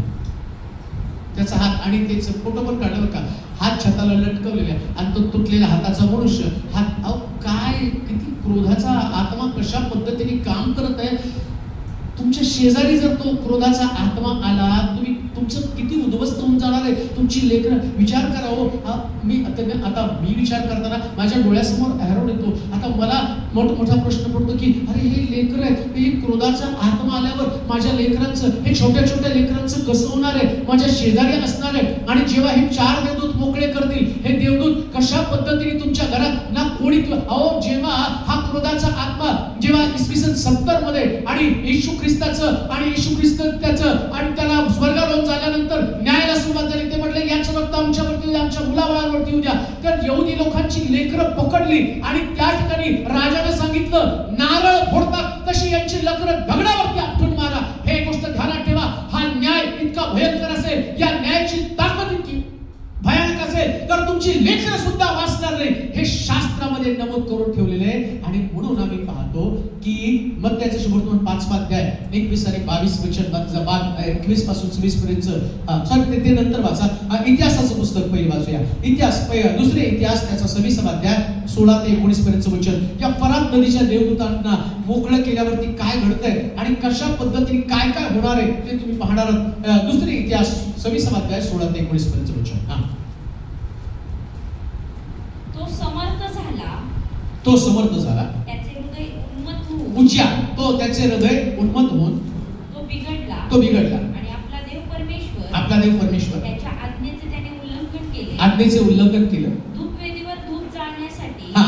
तो परमेश्वराच्या मंदिरात गेला. धूपवेदीवर धूप जाळण्यासाठी परमेश्वराच्या मंदिरात गेला. अजरिया याजक व त्याच्याबरोबर परमेश्वराचे याजक पण करीत असलेले 80 वीर पुरुष. बघा आता अजून एक गोष्ट तुम्हाला सांगतो का. त्या काळामध्ये बॉडीगार्ड होते बरं का याजकाला. काय लिहिले तिथं 80 कुणाला बॉडीगार्ड होते. मग कसली डेंजर मंडळी असेल होते. आम्ही तो आता बाळकाला 4 बाजूला पोलीस ठेवून संदेश द्यावा लागतो. अहो त्याच्यापेक्षा डेंजर त्यापेक्षा लोक होते की त्या याजकांना वीर पुरुष म्हणजे तगडे लोक बॉडीगार्ड आणि ते त्या ठिकाणामध्ये होते. वाचा जाता जाता सांगतो, माझा विषय तो नाही, मी कधी बॉडीगार्ड घेणार नाही, काळजी करू नका, मला गरज पण नाही. वाचा 80 वीर पुरुष त्याच्या पाठोपाठ आत गेले. त्यांनी उजिया राजाला प्रतिकार करून म्हटले. उजिया राजाला प्रतिकार करून म्हटलं, हे उजिया परमेश्वराप्रित्यर्थ धूप जाळणे हे तुझे काम नव्हे. धूप जाळणे तुझं काम नाही. अहरोनाचे वंशज ते याजक ज्यांना तू धूप जाळण्यासाठी पवित्र केलं त्यांचेच हे काम आहे. तू पवित्र स्थानातून निघून जा कारण तू मर्यादेचे उल्लंघन केले आहेस. अशाने परमेश्वर देवाकडून तुझा गौरव होणार नाही. तेव्हा उजियाला क्रोध आला. धूप जाळण्यासाठी त्याने हातात धुपाटणे घेतलं होतं आणि तो याजकांवर संतापला असता त्यांच्या देखत परमेश्वराच्या मंदिरात धूपवेदीजवळ त्याच्या कपाळावर फोड उठले. आता बघ हा याजक हा जो उजिया हे शेवटच्या दिवसामध्ये काय घडणार आहे तुम्हाला क्रोधाचा आत्मा कसा काम करणार आहे. हे क्रोधाच्या आत्म्याची जलद उजिया संतापला. उजिया त्यानं काय केलं, तो गेला, तो म्हटलं मी राज्य चालवतो, आता मंदिर चालवणार. देवाच्या मंदिरात पण तेच आहे, पॉलिटिशियन मंदिर चालवतात, राजा मंदिर चालवत आहे. आता पण तुम्ही बघा राजकीय लोक ते परमेश्वराच्या मंदिरामध्ये येतात आणि ते मंदिर आता देवाचं मंदिर कोणी चालवायचंय, निवडलेल्या लोकांनी. आणि निवडलेले लोक कोण, अगदी स्पष्ट त्यानं सांगितलं 12 वंशाच्या 12 काठ्या आणून ठेव, ज्याच्या काठीला बदाम फुटेल त्याच ठिकाणामध्ये त्याच व्यक्तीला मी सेवेसाठी निवडणार. त्याचाच कुळ. देव कोणाला पण सेवेला निवडत नाही. चिम्या सभा उठल्यानंतर म्हटलं नाही बाळक बाजूला गेला पाहिजे, मी सेवा करतो. अरे शेवड्या, तुझं काम ते नाही. राजा, तू राजा आहेस, तू राज्य चालव. धुपाटणं हातामध्ये घेऊन तुला नाही चालवायचं. धुपाटणं कसं धरायचं, धुपाटण्याचं धूप पण तुला माहित नाही. तू धुपाटणं कसं काय हातात घेऊ शकतो. लक्षात ठेवा, सेवेसाठी अभिषेकाची पाचारणाची गरज असते. विदाऊट पाचारण अभिषेक त्याच्याकडे सत्ता होती. लक्षात ठेवा, याच्याकडे ताकद होती, याच्याकडे सत्ता होती आणि सत्तेच्या जोरावरती क्रोध येऊन त्यानं काय केलं, परमेश्वराच्या मंदिरामध्ये जाऊन याजकाचं काम केलं. लक्षात ठेवा, सत्ता कधी सुद्धा याजकाचं काम करत नाही. याजकाचं काम पवित्र आत्माच करू शकतो आणि पवित्र आत्मा कोणामध्ये काम करतो, ज्याला देवानं अभिषेक केला त्याच्यामध्ये पवित्र आत्मा. आता काय घडलं, यानं संतापला आणि आणि तो याजकांचा सल्ला मानला नाही आणि त्याने घेतला हातामध्ये धुपाटलं, धूप जाळायला सुरुवात केली. आता काय घडलं माहिती का तिथं? याला असं वाटलं माझ्या सत्तेच्या बळावरती मी काही पण करेल. रागाच्या भरात त्याने निर्णय घेतला आणि शास्त्र सांगतं परमेश्वर जेव्हा दंड देतो, कुणाला क्रोधाचा दंड त्याने दिला, तिथं लिहिलं त्याच्या कपाळावरती परमेश्वराने जागेवरती कोड उठवलं. का? राजा तू संतापला. फरात नदीचे देव त्यांच्यामध्ये क्रोध होता, त्याला बांधून ठेवलं. राजामध्ये संताप आला आणि परमेश्वराने काय केलं? राजाला संतापू दिलं आणि परमेश्वराच्या मंदिरामध्ये त्यानं हात घातल्या कारणानं शास्त्र सांगतं. वाच बरं त्या ठिकाणामध्ये काय म्हटलं? तेव्हा युजियाला क्रोध आला. धूप जाळण्यासाठी त्याने हातात धुपाटणे घेतले होते हा. आणि तो याजकांवर संतापला असता त्यांच्या देखत परमेश्वराच्या मंदिरात धूप वेदीजवळ कधी कधी याजक हे करणं चुकीचं आहे. आम्ही सांगतो नाही चुकीचं आहे, असं करायचं नाही. जातो करून दाखवतो. आता बघा तिथं वीर पुरुष होते, त्यांनी पण त्याला अडवलं. पण क्रोध इतका भयानक असतो ना, ते कोणाचंच ऐकत नाही. वीर पुरुषांचं पण ऐकलं नाही. ते आतमध्ये गेले. आतमध्ये गेल्यावरती परमेश्वर म्हणतो आता आत तुम्ही काम करू नका, आत मी काम करतो. आणि देवानं त्याचं काम केलं. उज्जियाला त्यानं दंड दिला असं लिहिले. तुम्ही सगळं घरी जाऊन वाचा. त्याच्यानंतर उज्जिया मरेपर्यंत परमेश्वराच्या मंदिरात जाऊ शकला नाही. मरेपर्यंत का तिथे दिले मरेपर्यंत. का? कोण असलेला व्यक्ती देवाच्या मंदिरात त्यानं यायचं नाही. नियम आहे देवाचा. कोण आला तर तुला मंदिर बंद. ज्यानं मंदिराचं काम हातामध्ये घेतलं, न्याय हातामध्ये घेतला, देवानं दिलेलं काम त्यानं आपल्या हातामध्ये घेतलं, परमेश्वरानं त्याला दंड दिला. आणि कशामुळे हे घडलं? राग त्याच्यामध्ये प्रचंड आला. आणि कशामुळे रागाला विरोध केला? हो, त्याला वाटलं मला धूप जाळायचं. लक्षात ठेवा, कोणतीही गोष्ट तुम्हाला वाटते म्हणून करायची नसते. देवाला जे वाटतं त्यांनी शास्त्रात लिहून ठेवलं आणि जग शास्त्राप्रमाणे चालतं. मंदिर सुद्धा शास्त्राप्रमाणे नियमाप्रमाणे चालतं. मंदिराचे नियम हे मानवी नियम दिसतात. देवानं नियम लिहून ठेवले, त्या नियमाप्रमाणेच मंदिर चालत असतं. याच्यामध्ये तुम्हाला वाटतं तसं करण्याचा प्रयत्न केला की देव न्याय करतो. कितीही राग आला तरी देवाच्या मंदिरात राग घेऊनच काम करायचं असतं. मी असं म्हणतो देवाचं मंदिर गॅरेज आहे. देवाचं मंदिर काय? आणि राग म्हणजे बिघाड आहे. मग मंदिरामध्ये गॅरेजमध्ये दुरुस्ती व्हायला पाहिजे का वाढायला पाहिजे? मग एक तर ती गॅरेजच बंडल आहे, नाहीतर आलेली गाडीच खटार आहे, ती रिपेअरच होत नाही. दोन्हीपैकी एक गोष्टी. गाडीच खटार आहे हो, पण ते मेकॅनिक म्हणतो कधी कधी साहेब भंगारात नेऊन विकून टाका. काही लोक असे भंगारामध्ये लोक आहेत, ते रिपेअरच होत नाही. रिपेअर किती पण करा, दणके टाका, काय टाका, चांगले संदेश देऊन ते गॅरेज बदलतात. मग बरेच. आणि दुसरा वक्ता, अरे कुठला वक्ता? तुझी गाडीच खटार आहे. आता तुला किती पण दुरुस्त केलं तरी तू दुरुस्त होणार नाही. एक दिवशी तुला भंगारात म्हणजे नरकात नेऊन टाकावं लागणार आहे. आणि तिथून पुढं असं लिहिले सगळ्यात उत्तम कोणतं? देवाचं मंदिर. इथून पुढं तू देवाच्या मंदिरातच येणार नाही. का? परमेश्वराने दंड दिला, न्याय करून टाकला. लक्षात. क्रोध अशा पद्धतीने एका व्यक्तीचा न्याय करत असतो. तीच गोष्ट फरात नदी जवळच्या देवदूता संबंधानं घडलेली आहे. आता मत्त्याचं शुभवर्तमान 5 त्याच्या अगोदर एक वचन वाचलं तर बरं होईल. मला एंड करू वाटना, आपण बरेच गोष्टी सोडून जायशी पण वाटना की सोडलं तर मग पुढं कसं काय त्या ठिकाणामध्ये तुम्हाला समजणार आहे. एक वचन उत्पत्तीचं पुस्तक 34 अध्याय. उत्पत्तीचं पुस्तक 34 अध्याय 18 ते 25 वचन. उत्पत्ती 34 अध्याय 18 ते 25 वचन. त्यांचे म्हणणे हमोर व त्यांचा मुलगा शखेम यांना मान्य झाले. त्या तरुणाने तसे करण्यास विलंब लावला नाही. कारण याकोबाच्या मुलीवर त्याचे मन बसले होते. याकोबाच्या मुलीवर त्याचं मन बसलं. त्याचा मान त्याच्या बापाच्या घराण्यातल्या सर्वांहून मोठा होता. त्यावर हमोर व त्यांचा मुलगा शखेम यांनी आपल्या नगराच्या वेशीकडे जाऊन नगरवासी लोकांचे असे बोलणे लावले की ही माणसे आपल्या बरोबर सल्लोख्याने राहणारे आहेत. क्रोध किती भयानक येते समजून घ्या. तर ते वाचणं फार गरजेचं आहे.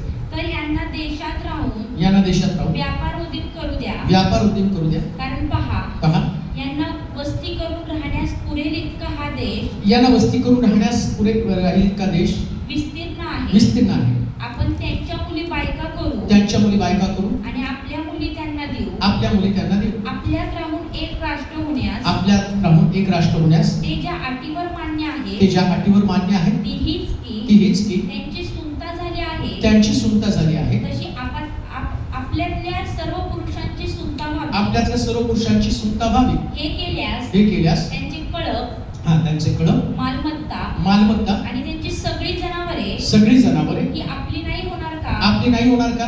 एवढे त्यांचे म्हणणे मान्य करू. एवढे त्यांचे म्हणणे मान्य करू या म्हणजे ते आपल्यात वस्ती करून राहतील. आपल्यात वस्ती करून राहतील. हमोर व त्यांचा मुलगा शकेम हा. त्यांचे म्हणणे वेशीतल्या येणाऱ्या जाणाऱ्या सर्वांनी ऐकले. हा. मग सुद्धा नगराच्या वेशीतून येणाऱ्या जाणाऱ्या सर्व पुरुषांची सुद्धा झाली. हा. तिसऱ्या दिवशी असे झाले की हा. ते बेजार असता याकोबाचे 2 मुलगे, याकोबाचे 2 मुले, म्हणजे 150 भाऊ, हा. म्हणजे दिनेचे भाऊ शिमोन हा. व लेवी यांनी आपापली तलवार हाती घेऊन हा. त्या नगरावर अचानक छापा घातला नगरावर अचानक छापा घातला, आणि तेथील सर्व पुरुषांची कत्तल केली. सर्व पुरुषांची कत्तल केली. हमोर व त्यांचा मुलगा शकेम हा. यांचाही तलवाराने वध करून हा. दिनेस शकेमाच्या घरातून काढून घेऊन गेले. हा. मग याकोबाच्या मुलांनी त्या वध केल्यावरून हा. जाऊन ते नगर लुटले, हा. कारण त्यांनी त्यांची बहीण दीना हिला पण इकडं फक्त एक गोष्ट बरं का, त्या याकोबाच्या मुलीला त्या व्यक्तीनं भ्रष्ट केल्या कारणानं यांना एवढा राग आला की अख्खं नगर त्यांनी मारून टाकलं. अख्खं नगर, कुणी शिमोन आणि लेवी या दोघांनी दिनेच्या भ्रष्टतेबद्दल काय, बरं दिनाला भ्रष्ट केल्यावर तो तोमोर काय म्हटला की मी तिच्यावर लग्न करायला काय आहे.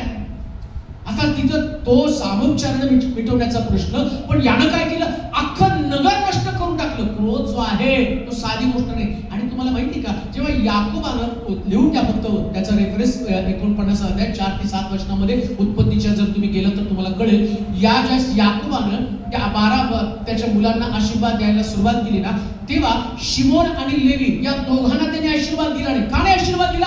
कारण यांनी क्रोधामुळं काय केलं, एक नगर नष्ट केलं. जेव्हा देव तुम्हाला आशीर्वाद देण्याचा सवय येतो ना, लक्षात ठेवा, जर तुमच्यामध्ये राग असेल, तुमच्यामध्ये क्रोध असेल, तर या क्रोधामुळं परमेश्वर सगळ्यांना आशीर्वाद देईल, पण तुम्हाला आशीर्वाद देणार नाही. याकोबानं 10 लेकरं आशीर्वादित केली, पण शिमोन आणि लेवी याला आशीर्वाद दिला नाही. का? तर त्यांच्यामध्ये असणारा क्रोध. नदी जवळचे देवदूत का बांधून ठेवले? क्रोधामुळं. त्यांच्यात प्रचंड राग आहे, आणि त्यांचा राग साधा सुद्धा राग नाही, विध्वंस करणारा राग आहे. लक्षात ठेवा, विध्वंसक वृत्ती. तुमचा राग जर पराकोटीचा असेल, पुष्कळ लोकांना राग आल्यानंतर स्वतःला कंट्रोल करता येत नाही, परंतु ही गोष्ट फार घातक आहे. ही गोष्ट तुमच्या आत्मिक जीवनाला उद्ध्वस्त करणारी आणि तुम्हाला देवाच्या न्यायासनासमोर उभी करणारी गोष्ट आहे. परमेश्वर कधीही तुमची गय करणार नाही. आशीर्वादाच्या समयी देव याच तुमच्या स्वभावामुळे तुमचे आशीर्वाद तुमच्यापासून काढून घेतले जाणार आहे. शिमोन आणि लेवीने आपले आशीर्वाद गमावले, त्यांच्याकडे ते आशीर्वाद आले नाही. फरात नदीजवळचे देवदूत फक्त त्यांच्या क्रोधामुळे त्यांना बांधलं गेलं, आणि देवदूत जेव्हा मोकळे होतील, आता दुसऱ्या न्यायसंबंधाने मी पाहतो, यांना त्यांची ताकद, ज्या लोकांनी क्रोधानं आपलं आत्मिक जीवन उद्ध्वस्त करून टाकलं, त्यांना रागावरती नियंत्रण करता आलं, ज्यांना रागामुळं अनेक लोकांचं नुकसान केलं. नीट आहे का मी तुम्हाला काय म्हणतो? देवाच्या लोकांमध्ये राग कधीच प्रचंड प्रमाणात असता कामा नये. मी म्हणत नाही तुमच्यामध्ये राग अजिबात नसावा, बायबल स्वतः परवानगी दिली. रागाव, परंतु पाप करू नकोस. रागामुळे कोणाचा विध्वंस होता कामा नये. रागामुळे नादी तुटू देऊ नका.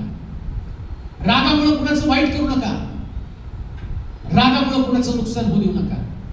रागामुळे काही असे निर्णय घेऊ नका जे निर्णय परिवार, मंडळी, कुटुंब या सगळ्याला हानिकारक ठरले जातील. पुन्हा कान देऊ नये का? परमेश्वर न्याय करतो. तुमच्या रागामुळं, अतिरागामुळं कोणत्या गोष्टीचं नुकसान झालं, कोणत्या गोष्टी तुम्ही हातातून गमावलेले, कोणते आशीर्वाद तुम्ही गमावलेले. देवाचे प्रिय लोक, देवासंबंधाने विचार करताना देव अतिशय बारकाईनं तुमचं जीवन तपासत असतो, हे ध्यानात घ्या. अतिशय बारकाईनं. एक वचन वाचून समारोप करू. मत्त्याचं शुभवर्तमान 5वा अध्याय 21 पासून 26 पर्यंतची वचन वाचूया. देव किती बारकाईनं तुमचं हे तपासणी करतो. मत्त्याचं शुभवर्तमान 5वा अध्याय 21 ते 26 वचन. खून करू नकोस. खून करू नकोस. आणि जो कोणी खून करेल, जो कोणी खून करेल, तो न्यायसभेच्या दंडास पात्र तो होईल. न्यायसभेच्या दंडास पात्र होईल. असे प्राचीन लोकांना सांगितले होते. असे प्राचीन लोकांमध्ये सांगितले होते. हे तुम्ही ऐकले आहे. मी तर तुम्हाला सांगतो, जो कोणी आपल्या भावावर उगाच रागावे, जो कोणी आपल्या भावावर उगाच रागवेल तो न्यायसभेच्या शिक्षेस पात्र होईल. परत वाच 21 वचन. खून करू नकोस, हा. आणि जो कोणी खून करेल खून करेल तो न्यायसभेच्या दंडास पात्र होईल, न्यायसभेच्या दंडास पात्र होईल. असे प्राचीन लोकांना आता खून कशामुळे होतो? तुम्ही ऐकलं, क्रोधामुळं कायनानं हाबेलाचा खून केला. क्रोधामुळं अख्खं नगर शिमोन आणि लेवीनी मारून टाकलं. रागामुळं आम्ही पाहतो की बऱ्याच गोष्टी या ठिकाणामध्ये जसं ह्याच्यामध्ये पण त्याच्या शुभवर्तमानामध्ये जर तुम्ही गेलात तर तुम्हाला त्या ठिकाणात दिसेल हेरोदानं काय केलं. हेरोदानं जी जन्मलेली 2 वर्षाच्या आतील बालकं सुद्धा त्यांनी मारून टाकली. आणि तुम्ही परवाचीच एक बातमी पहा, एक विधवा, तिचा नवरा मेला, त्यास तिचा दीर तिच्याकडे आला आणि तो तिला म्हटला की तुला माझ्याशी शारीरिक संबंध ठेवायचे. आणि ती मुलगी ती तयार नाही झाली. ती म्हटली माझं मूल आहे. आणि मग त्याला इतका राग आला की त्याने 1.5 वर्षाचं लेकरू जे युट्यूबला फेसबुकला दाखवलं, त्याने त्या लेकराला घेतलं आणि रपारप एखादं नारळ फोडावा तसं त्याला जमिनीवरती आपटून आपटून आपटून तिच्या देखत त्या लेकराला इतकं त्याच्या चिंधड्या करून टाकल्या त्याला जमिनीवरती. हो, राग किती भयानक आहे. काय तडफडलं असेल ते लेकरू.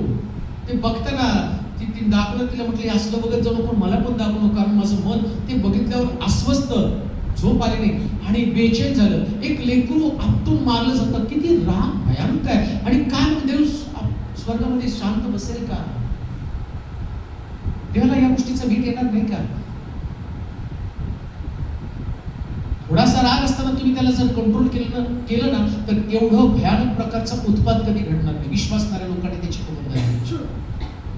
रागाला खतपाणी जर देत बसलं, रागाचा विचार घेऊन डोक्यामध्ये तसंच तुम्ही राहा. शिमोन आणि लेवीने आपला राग लपवून ठेवला होता. ज्यावेळेस ते लोक आले ना, ऐका मी काय गोष्ट तुम्हाला सांगत आहे. ते लोक आले आणि त्यांना ते समजावून सांगत लप दाखवलं, त्यांनी त्यांचा राग लगेच त्या ज्या मुलानं त्या दिनेला भ्रष्ट केलं ना त्याने त्याला मारलं असतं आणि त्याचा राग संपला असता. पण त्यांनी तो राग साठवला आणि साठवलेला राग किती भयानक असतो, त्याची परिणती किती वाईट असते हे तुम्हाला मी सांगत आहे. त्यानं शिमोन आणि लेवीने राग साठवला, त्या लोकांना सुनता करावली, अख्ख्या नगरानं सुनता केली. आणि जेव्हा हे लोक पिढेमध्ये होते ना तेव्हा त्यांनी काय केलं, जाऊन त्या सर्व लोकांची कत्तल करून टाकली. अहो, तो राग जर तेव्हाच कंट्रोल केला असता ना एवढे लोक मारले गेले नसते, एवढ्या लोकांचं आणि नाश झाला नसता. तुमचा राग तुम्ही वेळीच त्याला आवर घाला. फरात नदीच्या देवदूतांना अशाच पद्धतीने दंड मिळाला. देवाने त्यांना बांधून ठेवलं. कधीच रागानं निर्णय घेऊ नका, हे शिक्षक ध्यानात ठेवा. हा संदेश पुन्हा तुम्हाला ऐकायला मिळणार नाही, परंतु आज मात्र तुमच्या मनाचं पक्का निर्णय करा. काही झालं तरी माझ्या रागाला खतपाणी घालणार नाही. आणि लक्षात ठेवा, क्रोधावरती विजय मिळवणाऱ्या व्यक्ती नगर जिंकणाऱ्यापेक्षा सुद्धा श्रेष्ठ आहे. रागावरती विजय मिळवणार. एखाद्या व्यक्तीला मारणं खूप सोपं आहे, एखाद्या व्यक्तीला मिळवणं फार कठीण आहे. आणि मिळवण्यासाठी रागावरती विजय संपादन करावा लागतो. येशू ख्रिस्ताला एवढं मारलं ना, त्याच्या कुशीत भाला उसकला, डोक्यात काट्यांचा मुकुट घातला, अंगावरती 39 माराचे फटके मारले, परंतु त्याला लोक मिळवायचे होते म्हणून त्याच्या तोंडात एक वाक्य निघलं, हे बाप्पा यांना क्षमा कर, कारण हे काय करतात ते त्यांना कळत नाही. त्याला रागावरती कंट्रोल नव्हते. स्तेफनाला दगड मार करत असताना ते स्तेफन रक्तबंबाचा, त्या स्तेफनाची प्रार्थना एकच होती, हे बाप्पा हे पाप यांच्या माथी मोजू नकोस. तो स्तेफन आहे, त्यांनी त्याच्या रागावरती नियंत्रण केलं. आणि इथं पण पवित्र शास्त्र सांगतं, खून करू नकोस. कुठला खून आहे? रागामुळे खून घडला जातो. आणि शास्त्र काय सांगतं आता वाचा, खून करू नकोस. आणि जो कोणी खून करेल न्यायसभेच्या दंडास पात्र होईल. म्हणजे राग खुनाकडे घेऊन जातो, न्यायसभेच्या दंडास पात्र होईल. पुढे प्राचीन लोकांना सांगितले होते, प्राचीन लोकांना सांगितलं होतं, तुम्ही ऐकले आहे, हे तुम्ही ऐकलं आहे. मी तर तुम्हाला सांगतो, जो कोणी आपल्या भावावर उगाच रागवेल तो न्यायसभेच्या शिक्षेस पात्र होईल. न्यायसभेच्या शिक्षेस पात्र होईल. शिक्षेस पात्र होईल. जो कोणी आपल्या भावाला अरे वेडगळा असे म्हणेल तो वरिष्ठ सभेच्या शिक्षेस पात्र होईल. अहो, कोणी आपल्या अजून काय मूर्खपणे एवढंच. आता दुसऱ्या बायबलमध्ये म्हटलं, कोणी आपल्या बाबाला अरे मूर्खा म्हणेल. काय म्हणेल? आणि त्याची केस वरिष्ठ सुप्रीम कोर्ट मध्ये, स्वर्गामध्ये पण सुप्रीम कोर्ट आहे. आता आम्ही तर 12 महिने सकाळी उठलो बेअक्कलच आहे, मूर्खच आहे, कळतच नाही. आणि आम्ही तर ते स्वर्ग आल्यावर घेऊन जा. आणि मूर्खाचं काय? कोणी आपल्या भावाला मूर्ख सुद्धा म्हणायचं नाही. मूर्खा म्हणायचं नाही. हो मूर्खा, बाळासाहेब बाकीच्या शिवायचं नाही. मूर्ख चालत नाही म्हणजे समजते का? वरिष्ठ सर्विस आणि मग तो खून नाही. आता त्याच्यासाठी प्रार्थना काय त्याने खून केला पाहिजे. तू मूर्खा म्हटलं तुझं काय? शास्त्रामध्ये मूर्खा आणि खून करणं दोघाला इक्वल केलंय. एखाद्या व्यक्तीचा मर्डर करून आला आणि येता येता कुणाला मूर्खा म्हणून आला ना, तर तिकडे तुम्ही इथे येऊन बसल्यावर तो म्हणतो ही इज मर्डरर. कोण? मूर्ख म्हटलेला. म्हणून आपल्या लेकरांना पण बोलताना आणि तुम्हाला बोलायचंच ना तर त्याला अरे शहाणा म्हणा, म्हणजे त्याच्यात पण मूर्ख म्हणता येतं. पण अजून डायरेक्ट मूर्ख म्हणून नाही का? आणि आम्ही तर त्याला शोधलाय परत अति शहाणा झालास का म्हणजे तू मूर्ख आहेस. पण लक्षात ठेवा, कोर्टात वाचायचं तर असं वाचावं लागतं ना. आणि तुम्हाला राग जरी आला ना गुडीत गुडीत त्याला म्हणायचं बाळा शहाणा झालास का. आपोआप तो पण हुशार होतो. काय सांगतं शास्त्र? कोण कशाला म्हटलेलं आहे? राग आला तरी मुखात अपशब्द नकोय. आम्ही म्हणाल का? जजमेंट व्हायला जजमेंटचा विचारच करत नाही. हो आम्ही म्हणतो नाही दर रविवारी चर्चला गेलो. बरेच लोक सोडून साहेबाला विचारा दशम देत होता का? दशम देत होता पण मूर्ख म्हणून देत होतास. दर रविवारी चर्चला येत होतो. पाळक साहेबाला विचारा पाळक साहेब तुझ्या घरात नव्हता, तू कुणाला मूर्ख म्हटला? कोणी आपल्या भावाला अरे मूर्खा म्हणेल तर तो आपल्या भावाचा खून करेल आणि त्याचा सुद्धा न्याय. रागाच्या भरात अपशब्द निघू देऊ नका. किती राग आला खून करण्यासारखे. लक्षात ठेवा. आणि तो रागाच्या भरात बोलून गेलो. लक्षात, जर रागाच्या भरात तुम्ही नुकसान करतात, मारतात. भरात नदी जवळचे देवदूत का मानले? काय घडलंय त्या ठिकाणामध्ये? त्यांच्याकडे तो राग आहे. विश्वासणाऱ्या व्यक्तीमध्ये तो राग आहे का? तुमच्यात तो राग आहे का? मग दावीद का प्रार्थना करतो? हे देवा माझ्या मुखावर पहारा ठेव, माझ्या वाणीचं द्वार कोण सांभाळ? कुणाला प्रार्थना करतो? म्हणजे कोण द्वार सांभाळणार आहे? कुणाला प्रार्थना करायला दावीद? हे परमेश्वरा माझ्या मुखावर, म्हणजे कोणी पहारा ठेवायचा आहे? म्हणजे दावीद म्हणतो तुम्ही पण प्रार्थना करताना देवा माझ्या मुखावर पहारा ठेव. देव बरोबर तुमच्या तोंडाजवळ बसतो.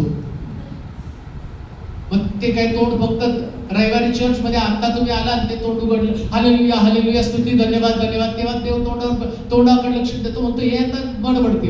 मी घरी गेल्यावर त्यांच्या तोंडावर बघतो, त्यांच्या तोंडावर पहारा ठेवतो. प्रॅक्टिकल जीवन कधी नाही होणार. अरे वेडगळा, अरे मूर्खा या शब्दानं सुद्धा न्याय होणार आहे.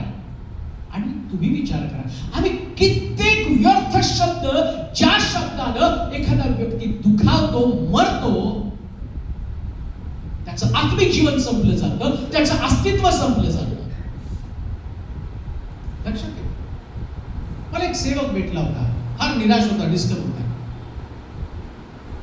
आणि तो व्यक्तीच्या माझ्याशी बोलत होता.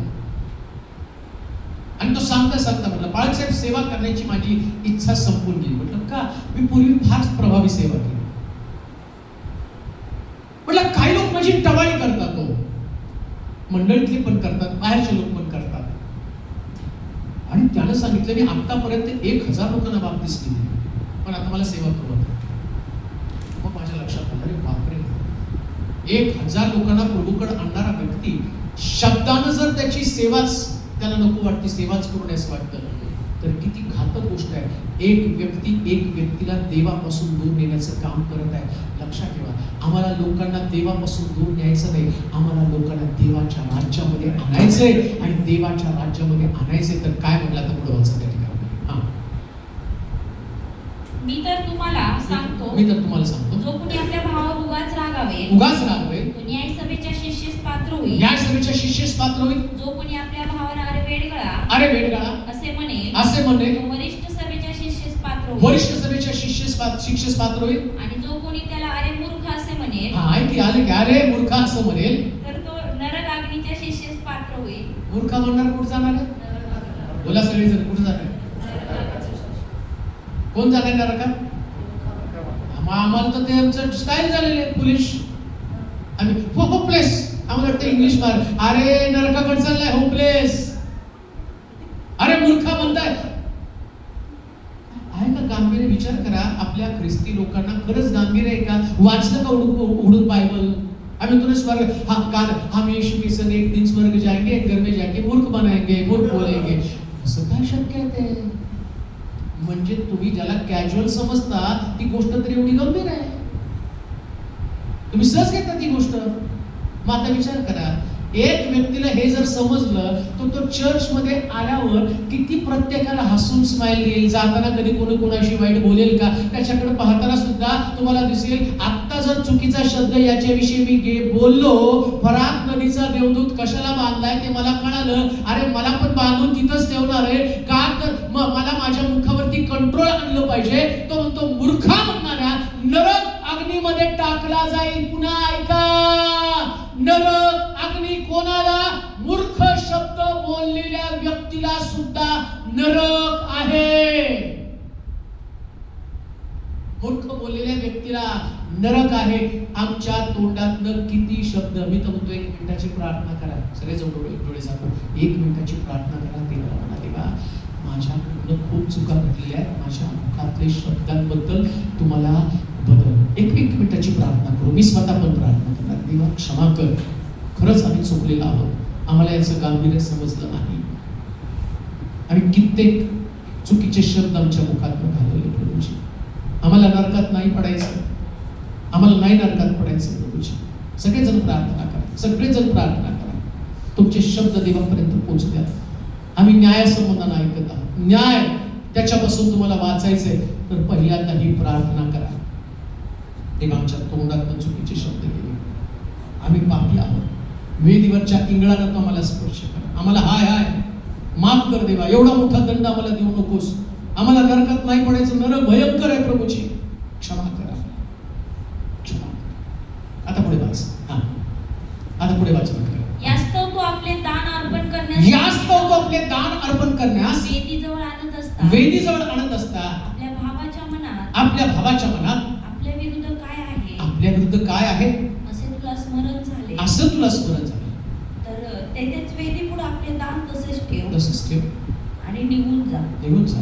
प्रथम आपल्या भावाबरोबर समेट कर, मग येऊन आपले दान अर्पण कर. प्रथम आपल्या भावाबरोबर समेट कर, मग येऊन आपले दान अर्पण, मग येऊन आपले दान अर्पण कर. वाटेवर तुझा वादी तुझ्या, हा ऐका, वाटेवर तुझा वादी तुझ्या बरोबर आहे, तुझ्या बरोबर आहे, तो त्याच्याशी सलोखा कर, तोच त्याच्याशी सलोखा कर. नाहीतर कदाचित तुझा वादी, हा आता किती भयानक आहे. नाहीतर कदाचित तुझा वादी तुला, कदाचित तुझा वादी न्यायाधीशाच्या हाती देईल, न्यायाधीशाच्या हाती देईल, न्यायाधीश तुला शिपायांच्या हाती देईल, आणि तू तुरुंगात पडशील, तू तुरुंगात पडशील. मी तुला खचित खचित सांगतो, दमडीनं दमडी फेडीपर्यंत. काय हो दमडीनं दमडी? एक एक शब्द मूर्खापासून सुरुवात केलेले एक एक शब्द तुम्हाला. का मी ही प्रार्थना तुमच्याकडून वधवून घेतली? का? कारण काय माहिती का तुम्हाला? अहो ती दमडीनं दमडी तुमच्याकडनं फेडली जाऊ नये. एक एक चुकीचा शब्द, जो शब्द हत्या करतो, जो शब्द एखाद्याला उद्ध्वस्त करतो, जो शब्द तुम्ही चुकीचा बोलला आणि तो तुम्ही दमडीनं दमडी फेडीपर्यंत तुला त्या तुरुंगामध्ये टाकेल आणि तुझा न्याय करेल. तो वादी वाटेवर आहे तोपर्यंत त्याच्यावर सलोखा. कोणाचा वाद आहे? कोणाशी तुमचा वाद आहे? कोणाबरोबर तुमचं भांडण आहे? कोणाशी तुमचं पटत नाही? कोणाला तुम्ही अपशब्द वापरले? कोणाला चुकीचे शब्द तुम्ही बोलला? एक गोष्ट ध्यानात ठेवा, खरं ख्रिस्ती जीवन कशामध्ये आहे? माघार घेणारा व्यक्ती हारलेला नसतो. माघार घेणारा व्यक्ती हा जिंकलेला व्यक्ती असतो. माघार घेतलं म्हणजे तुम्ही कमी झाला नाही. माघार घेतलं म्हणजे तुम्ही प्रभूच्या राज्यासाठी क्षमा मिळवलेले व्यक्ती आहात. जेव्हा तुमचा वादी, आज एक गोष्ट ध्यानात ठेवा, जर खरा संदेश तुम्हाला समजला असेल ना, तर पहिल्यांदा तुम्हाला एक गोष्ट करायची, अंतःकरणातलं सगळं द्वेष, भावना, मत्सर काढून एक सुंदर हृदय, स्वच्छ हृदय बनवायचं आणि प्रभूला म्हणायचं, देवा मला नरक नकोय, मला माझ्या येशू बरोबर सार्वकालिक जीवन मला उपभोगायचं. कोणी या पृथ्वी तलावरती असणारा व्यक्ती एवढं धार्मिक जीवन जगून सुद्धा तुम्ही एखाद्या शब्दानं जर तुम्हाला तुमच्या आणि वादानं तुम्हाला पकडून दिलं आणि तुमची दमडीना, पुन्हा मी तुम्हाला सांगतो गंभीर व्हा, दमडीना दमडी फेडून घेतली जाणार आहे. दमडीना दमडी फेडून घेतली जाणार आहे. प्रत्येक शब्दाचा हिशोब, प्रत्येक शब्दाचा हिशोब, प्रत्येक शब्द, या शब्दाची किंमत तुम्हाला चुकवावी लागणार आहे. प्रत्येक शब्दाची किंमत. अजून तुम्हाला सांगू का, एरुदाने एक शब्द वापरला, हे सगळं मी माझ्या ज्ञानानं, माझ्या वैभवानं, माझ्या शक्तीनं बनवलं. आणि तिकडं देवानं एका शब्दानं असं लिहिलं, न्याय केला आणि त्याच्या संपूर्ण शरीरामध्ये किडे गेले, पडले आणि तो त्याच ठिकाणी गेला. इतका मोठा न्याय. आणि खरा भयानक गोष्ट कोणती माहिती का, लोकांना देवाचं वचन माहीत असून सुद्धा लोकांनी आपली अंतःकरण कठीण केली. फार कठीण अंतःकरण झालं. स्वर्ग नाही मिळाला तरी चालेल, परंतु आपला अहंकार, आपला गर्व, आपला मीपणा याच्यामध्ये इतके लोक गुरफटून गेले. त्याच्या पलीकडे जाऊन मी तुम्हाला सांगतो, पुष्कळ लोक, प्रार्थनाशील लोक स्वर्गामध्ये नसणार. प्रार्थनाशील खूप आहेत पण तरी स्वर्गामध्ये नसणार. का हो? कारण दमडीना दमडी फेडीपर्यंत कोणाला 1000 वर्ष, ठीक आहे का, मी दमडी कुठं फेडली जाणार आहे, 2 न्याय असणार आहे. 1000 वर्ष आणि 1000 वर्ष संपल्यावर दुसरा न्याय. 1000 वर्षामध्ये कोण असणार आहे? ज्या लोकांनी हे वचन ऐकलं आणि तरी सुद्धा कर्म करत राहिले, तरी सुद्धा शब्दावरती नियंत्रण नाही, तरी सुद्धा चुकीच्या गोष्टी केल्या. 1000 वर्ष यांना त्या लुसिफर बरोबर, जसं लुसिफरला 1000 वर्ष साखळदंडाने बांधून ठेवलं, तसं 1000 वर्ष यांना यातना भोगाव्या लागतील. नंतर तुमचा प्रार्थनेचा हिशोब केला जाईल, नंतर तुमचा चर्चचा हिशोब केला जाईल, नंतर तुमच्या दशांशाचा हिशोब केला जाईल, नंतर बाकीच्या सगळ्या तुमच्या धार्मिक गोष्टी. मग तो म्हणेल, आता तू फेडली दमडीना दमडी, आता तुझा विश्वास, तुझं तारण, तुला स्वर्ग राज्य मी देतो. पण 1000 वर्षाचं काय? पृथ्वी तलावरचं आयुष्य आमचं 60-70 वर्ष. 60-70 वर्षामध्ये एवढी ईर्ष्या, एवढा गर्व, एवढा मीपणा, एवढा उद्दामपणा, एवढं क्षमा न करण्याची भावना, एकमेकांविषयी एवढी अड्डता, एकमेका संबंधाने एवढी द्वेष भावना, आणि असं किती वर्ष जगणार आहोत? किती वर्ष जगणार आहे? आणि त्या जगण्यामध्ये एवढी ईर्ष्या, एवढा अहंकार, एवढा मीपणा, नम्रता नाही, लीनता नाही, आणि असलं शरीर, या शरीराचा न्याय प्रभू करणार नाही का? तुम्हाला माहिती का? त्या जेव्हा तुम्ही आणखीन एका न्यायाकडे याल ना, तर त्याच्यात तुम्ही पाहाल, शरीराचा देवानं न्याय केला तर तिथं असं लिहिलंय, मला ती वचनं पण मी दाखवेल काढून, म्हणून हे मिस करू नका प्रत्येक बायबल स्टडी. हे शरीर, ज्या तोंडाने तुम्ही शिवीगाळ केली, ज्या तोंडाने अपशब्द बोलला, तर त्या जेव्हा माणसाचा न्याय होईल, ते 1 तृतीयांश कशी मारणार त्याच्यात मग ते तुम्हाला दाखवील ते वचनामध्ये. ते सिक्रेट आहे, तुम्हाला सांगतो. तर तिथं असेल, माणसं जागच्या जागी वितळतील, असं आहे त्या वचनामध्ये. जागच्या जागी म्हणजे कसं? तुमचं तोंडाने तुम्ही अपशब्द बोलला आणि प्रभू तोंडाचा न्याय करणार आहे. तुम्ही उभं राहाल आणि तुमचं तोंड वितळून जाईल. काय होणार आहे, कसं होणार आहे, ते सगळं तुम्हाला त्या दिवशी मी सांगेल. परंतु लक्षात ठेवा, आता तुमचं शरीर खूप चांगलं आहे, याचा दंड तुमच्या शरीराला नक्की मिळणार. तोंड वितळेल, कान वितळेल, वाईट ऐकलं, वाईट बोललं, डोळे वितळतील. ज्या डोळ्यामध्ये तुम्ही वाईट पाहिलं, ते डोळे, जे हृदय द्वेषानं, मत्सरानं, अहंकारानं, गर्विष्ठपणानं भरले ना, हे हृदय मेन वितळतं तसं वितळणार आहे आणि तसा प्रभू न्याय करणार आहे. म्हणून आत्ताच तुमच्या शरीराला तुम्हाला कंट्रोल करता आलं पाहिजे. फरात नदी जवळचे देवदूत आमच्या न्यायासंबंधानं बोलतात, त्यांच्यात गर्व होता, राग होता, क्रोध होता, देवाने त्यांना तिथं बांधून ठेवलं. लक्षात ठेवा, जर देवदूतांचा न्याय त्यांनी स्वर्गामध्ये केला, तुम्ही देखील पृथ्वी तलावर जगताना तुमच्यात राग, द्वेष, मत्सर, क्रोध असेल तर तुमचा सुद्धा न्याय होणार आहे.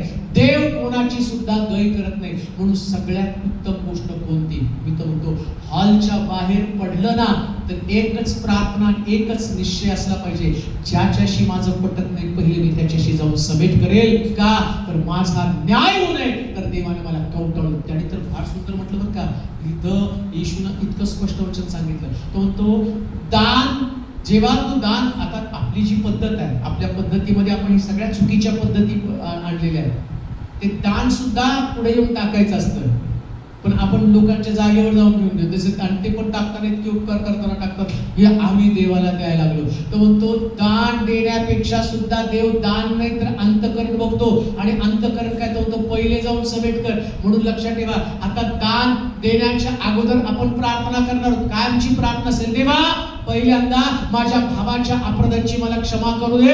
आणि मग तो म्हणतो तू दान टाक, म्हणजे तुझं दान स्मरणात येईल. देवाला दानापेक्षा सुद्धा क्षमा करणाऱ्या हृदयाची गरज आहे. लक्षात ठेवा, क्षमा करणारं हृदय आणि तुमचं दान हे दोघं एकत्र येतात तेव्हा स्वर्ग राज्याची प्राप्ती होती, आशीर्वादाची प्राप्ती होती. आणि म्हणून लक्षात ठेवा, फरात नदी जवळचे देवदूत का बांधून ठेवले? तर त्यांच्यामध्ये राग होता.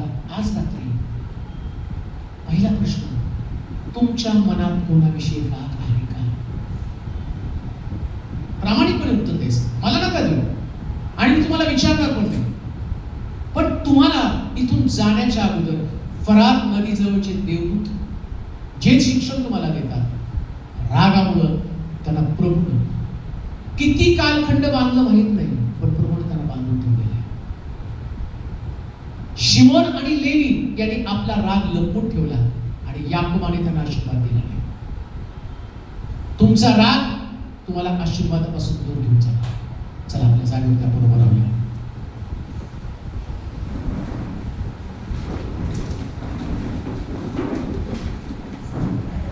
आज पहिल्यांदा आपण प्रार्थना करू, मग दान घेऊया. पहिली प्रार्थना, नंतर दान. पहिली प्रार्थना मग दान.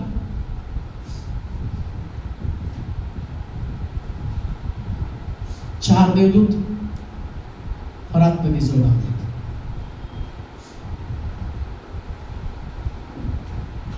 न्याय झाला त्यांचा, कारण त्यांच्यामध्ये प्रचंड क्रोध आहे. जेव्हा त्यांना मोकळं केलं जाईल तेव्हा जगातले 1/3 लोक मारले जातील. इतकी रागाची ताकद आहे त्यांची. आमचा राग कुणाला तरी मारणार आहे. आणि प्रभूचं वचन आज आमच्याशी बोललं, वेदीजवळ आपलं दान अर्पण करण्यासाठी जाशील त्याच्या अगोदर पहिल्यांदा तू सबमिट कर. तुझा वादी वाटेमध्ये असतानाच त्याच्याबरोबर तह कर. तुझा वादी वाटेवर असतानाच त्याच्याबरोबर समोपचार कर. नाहीतर तो तुला न्यायाधीशाच्या स्वाधीन कर. न्यायाधीशाच्या स्वाधीन कर. आहात का गंभीर तुम्ही? न्यायाचं शिक्षण आम्ही घेत आहोत. गंभीर व्हा. हे देवा, आम्ही भीत आणि थरथर कापत तुझ्यासमोर. मला माफ कर, आम्हाला माफ कर. आम्हाला भीती वाटते, आम्हाला भीती वाटते स्वतःची, आम्हाला भीती वाटते आमच्या जीवनाची. क्षमा करते. हा तुमचं करा, प्रभूला माफी मागा. देवा आमची क्षमा कर. आमचं दान तोपर्यंत लायक करणार नाही जोपर्यंत आम्ही एकमेकाला क्षमा करत नाही. पुष्कळ लोकांविषयी आमच्या मनातनं द्वेष भावना आहे. आम्ही चुकलो, खरंच आम्ही चुकलो देवा. मोशेस तसाही त्याच्या लोकांसाठी प्रार्थना कर. या लोकांवरचा क्रोध काढून टाक. आम्ही देखील पातळी पडत आहोत. काही लोकांनी आम्हाला दुखावलं, परंतु आमची प्रतिक्रिया तशी असू नये यासाठी तुमचं सांगितलं. आमचं सहाय्य कर. असं मन दे ज्याच्यामध्ये तू वास करशील. असे शब्द दे ज्याच्यानं तुझं गौरव होईल. नाही आम्हाला नरकात राहायचं. कित्येक वेळा प्रभू आमच्या चुकीच्या शब्दानं नरकाच्या जवळ आम्ही गेलो. आम्ही तुझे आभार मानतो की तू आम्हाला मारून नाही टाकलं, आम्हाला जिवंत राहून जगण्याची एक संधी दिली. प्रभूची आज त्या सर्व लोकांना मी तुझ्या स्वागत करतो. शुद्ध कर आम्हाला, शुद्ध कर आमच्या विचाराला, शुद्ध कर आमच्या दान देण्याच्या अगोदर पहिल्यांदा आमची अंतःकरण मी तुला देणार. हे दान तुझ्या तुझी जे तुझ्या भांडारात येणार आहे, दानाबरोबर आमची अंतःकरण येणार आहे. प्रभूजी तुला महिमा, तुला स्तुती. आज हे लोक बाहेर जातील तेव्हा आत आलेले लोकांसाठी नसतील, तर बाहेर गेलेले लोक, न्यायापासून वाचलेले लोक असतील.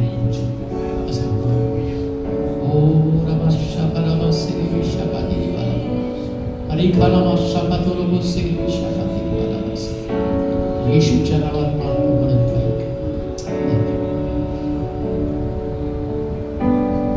ऑफरिंग घेत असताना एक गीत गायलं जाईल. देवाची स्तुती असो. जवळजवळ 1.5 लाखाची सिस्टम आपण या ठिकाणामध्ये, खास या ठिकाणी जे आपला शास्त्र अभ्यास चालतो, तर प्रभूनं कृपा पुरवली आणि एवढं छान आपल्याला सगळं उपलब्ध होत आहे. खुर्च्यांसाठी सुद्धा आपण डोनेशन आपल्याला काही लोकांनी दिलेलं आहे. अजून आपण खुर्च्या आणणार आहोत. चांगली व्यवस्था या ठिकाणात करणार आहोत.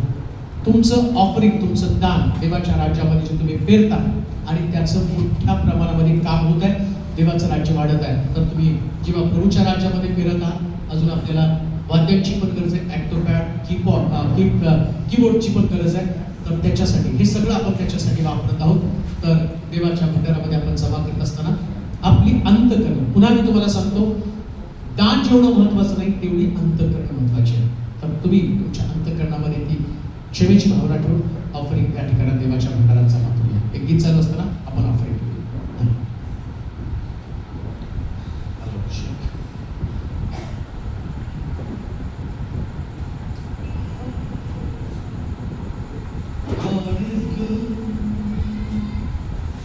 All the time,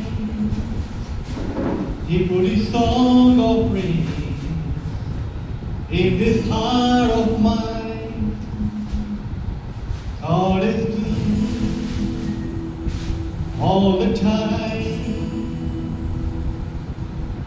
Through the darkest night, His light will shine.